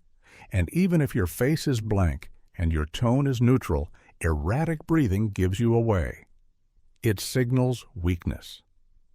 But when your chest rises slowly, when you pause to breathe before responding, when you exhale deliberately before making your point, people feel that you're in control. And if you're in control of yourself, you're halfway to controlling the room. This also influences how your voice is received. Breath controls tone. Without it, your voice trembles, rushes, or tightens. But with deliberate breath, your speech becomes grounded, resonant, and paced. You're not scrambling to fill space. You're choosing when and how to speak. Every word feels selected, not spilled. And when people sense that discipline, they listen differently. You don't sound like you're trying to convince. You sound like you already know. Breath control also protects you from manipulation. When someone is trying to provoke you, they want you off balance. They want you to react emotionally, to raise your voice, to match their urgency. That's when you become predictable. But when you stay rooted in calm breath, they're forced to either escalate further, making themselves look unstable, or mirror your calm. Either way, you win. In leadership, this is a quiet superpower. People don't just want decisions, they want stability. And nothing communicates stability more quickly than someone who stays calm under fire. You walk into a high-stress situation, everyone is talking, panicking, speculating, and you say little. You breathe evenly. You sit still. And slowly, they begin to sink with you. Their volume lowers. Their breathing slows. Your energy spreads without effort. Even in one-on-one conversations, the effect is powerful. When someone is venting, confessing, or spiraling, you don't need to fix it. Just breathe. Let your presence do what their emotions can't. Bring rhythm to the moment. You'll say less, and they'll feel more heard. Because in the silent war of influence, your breath is your first signal. If it's erratic, you lose trust. If it's calm, you become the anchor. And in a world of panic, the one who controls their breath becomes the one others lean toward, without even knowing why. Appear when needed, vanish when not. Ghosts command more fear than men. Power doesn't always belong to the loudest voice or the most constant presence. Sometimes it belongs to the figure who isn't always there, who appears at key moments, then fades without explanation. This is the strategy of the ghost, to haunt the room without occupying it, to be remembered even when absent, and to control a space more through mystery than presence. Those who are always visible become predictable, their words lose gravity, their presence becomes routine, and their influence weakens through repetition. But the person who shows up only when necessary, strategically, purposefully, creates anticipation. Their presence becomes eventful. People begin to wonder where you are, what you're thinking, and when you'll reemerge. That wondering builds tension, and tension builds influence. In Machiavellian terms, this tactic is about power through scarcity. The rarest elements command the most value, not because of what they do, but because of how little they offer. Your silence becomes currency. Your absence becomes power. You don't need to dominate the room. You let the idea of your return dominate the minds of those in it. Appearing when needed means timing is everything. You show up not just to be seen, but to shift the dynamic. Perhaps to correct a course, deliver a final decision, or pose a question that makes everyone reevaluate the discussion. You don't weigh in on everything, you weigh in on what matters. And when you speak, people lean in, because they've learned that your words don't come cheap. And then you vanish. Not dramatically, not in anger or withdrawal. You simply remove yourself without explanation. You don't overstay. You don't linger. You leave while your presence is still echoing in the room. That creates psychological scarcity. It makes people fill the void with their own interpretations, wondering what you thought, what you might do next, and how to gain your favor again. This is especially effective in leadership, negotiation, or manipulation. When others get used to your presence, they begin to take it for granted. But when your presence is unpredictable, when your entrances and exits feel chosen, not expected, you maintain psychological leverage. You are not part of the noise. You are the anomaly in the pattern. There's also protection in this approach. Constant visibility invites familiarity, and familiarity invites scrutiny. But when you're rarely seen, people can't study your every move. They can't predict your habits. They can't prepare for your response. You become a shadow on the wall, always possibly watching, always possibly returning. But this tactic requires restraint. The ego wants to be seen, applauded, consulted. The strategist, however, knows that true power doesn't chase recognition. It chooses invisibility when visibility offers no strategic advantage.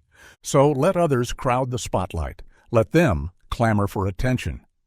You appear at the climax and exit before the credits roll. You're not the background noise. They are. You're the silence that makes them pause. Because men you can confront. Ghosts you anticipate. And what people anticipate, they begin to fear.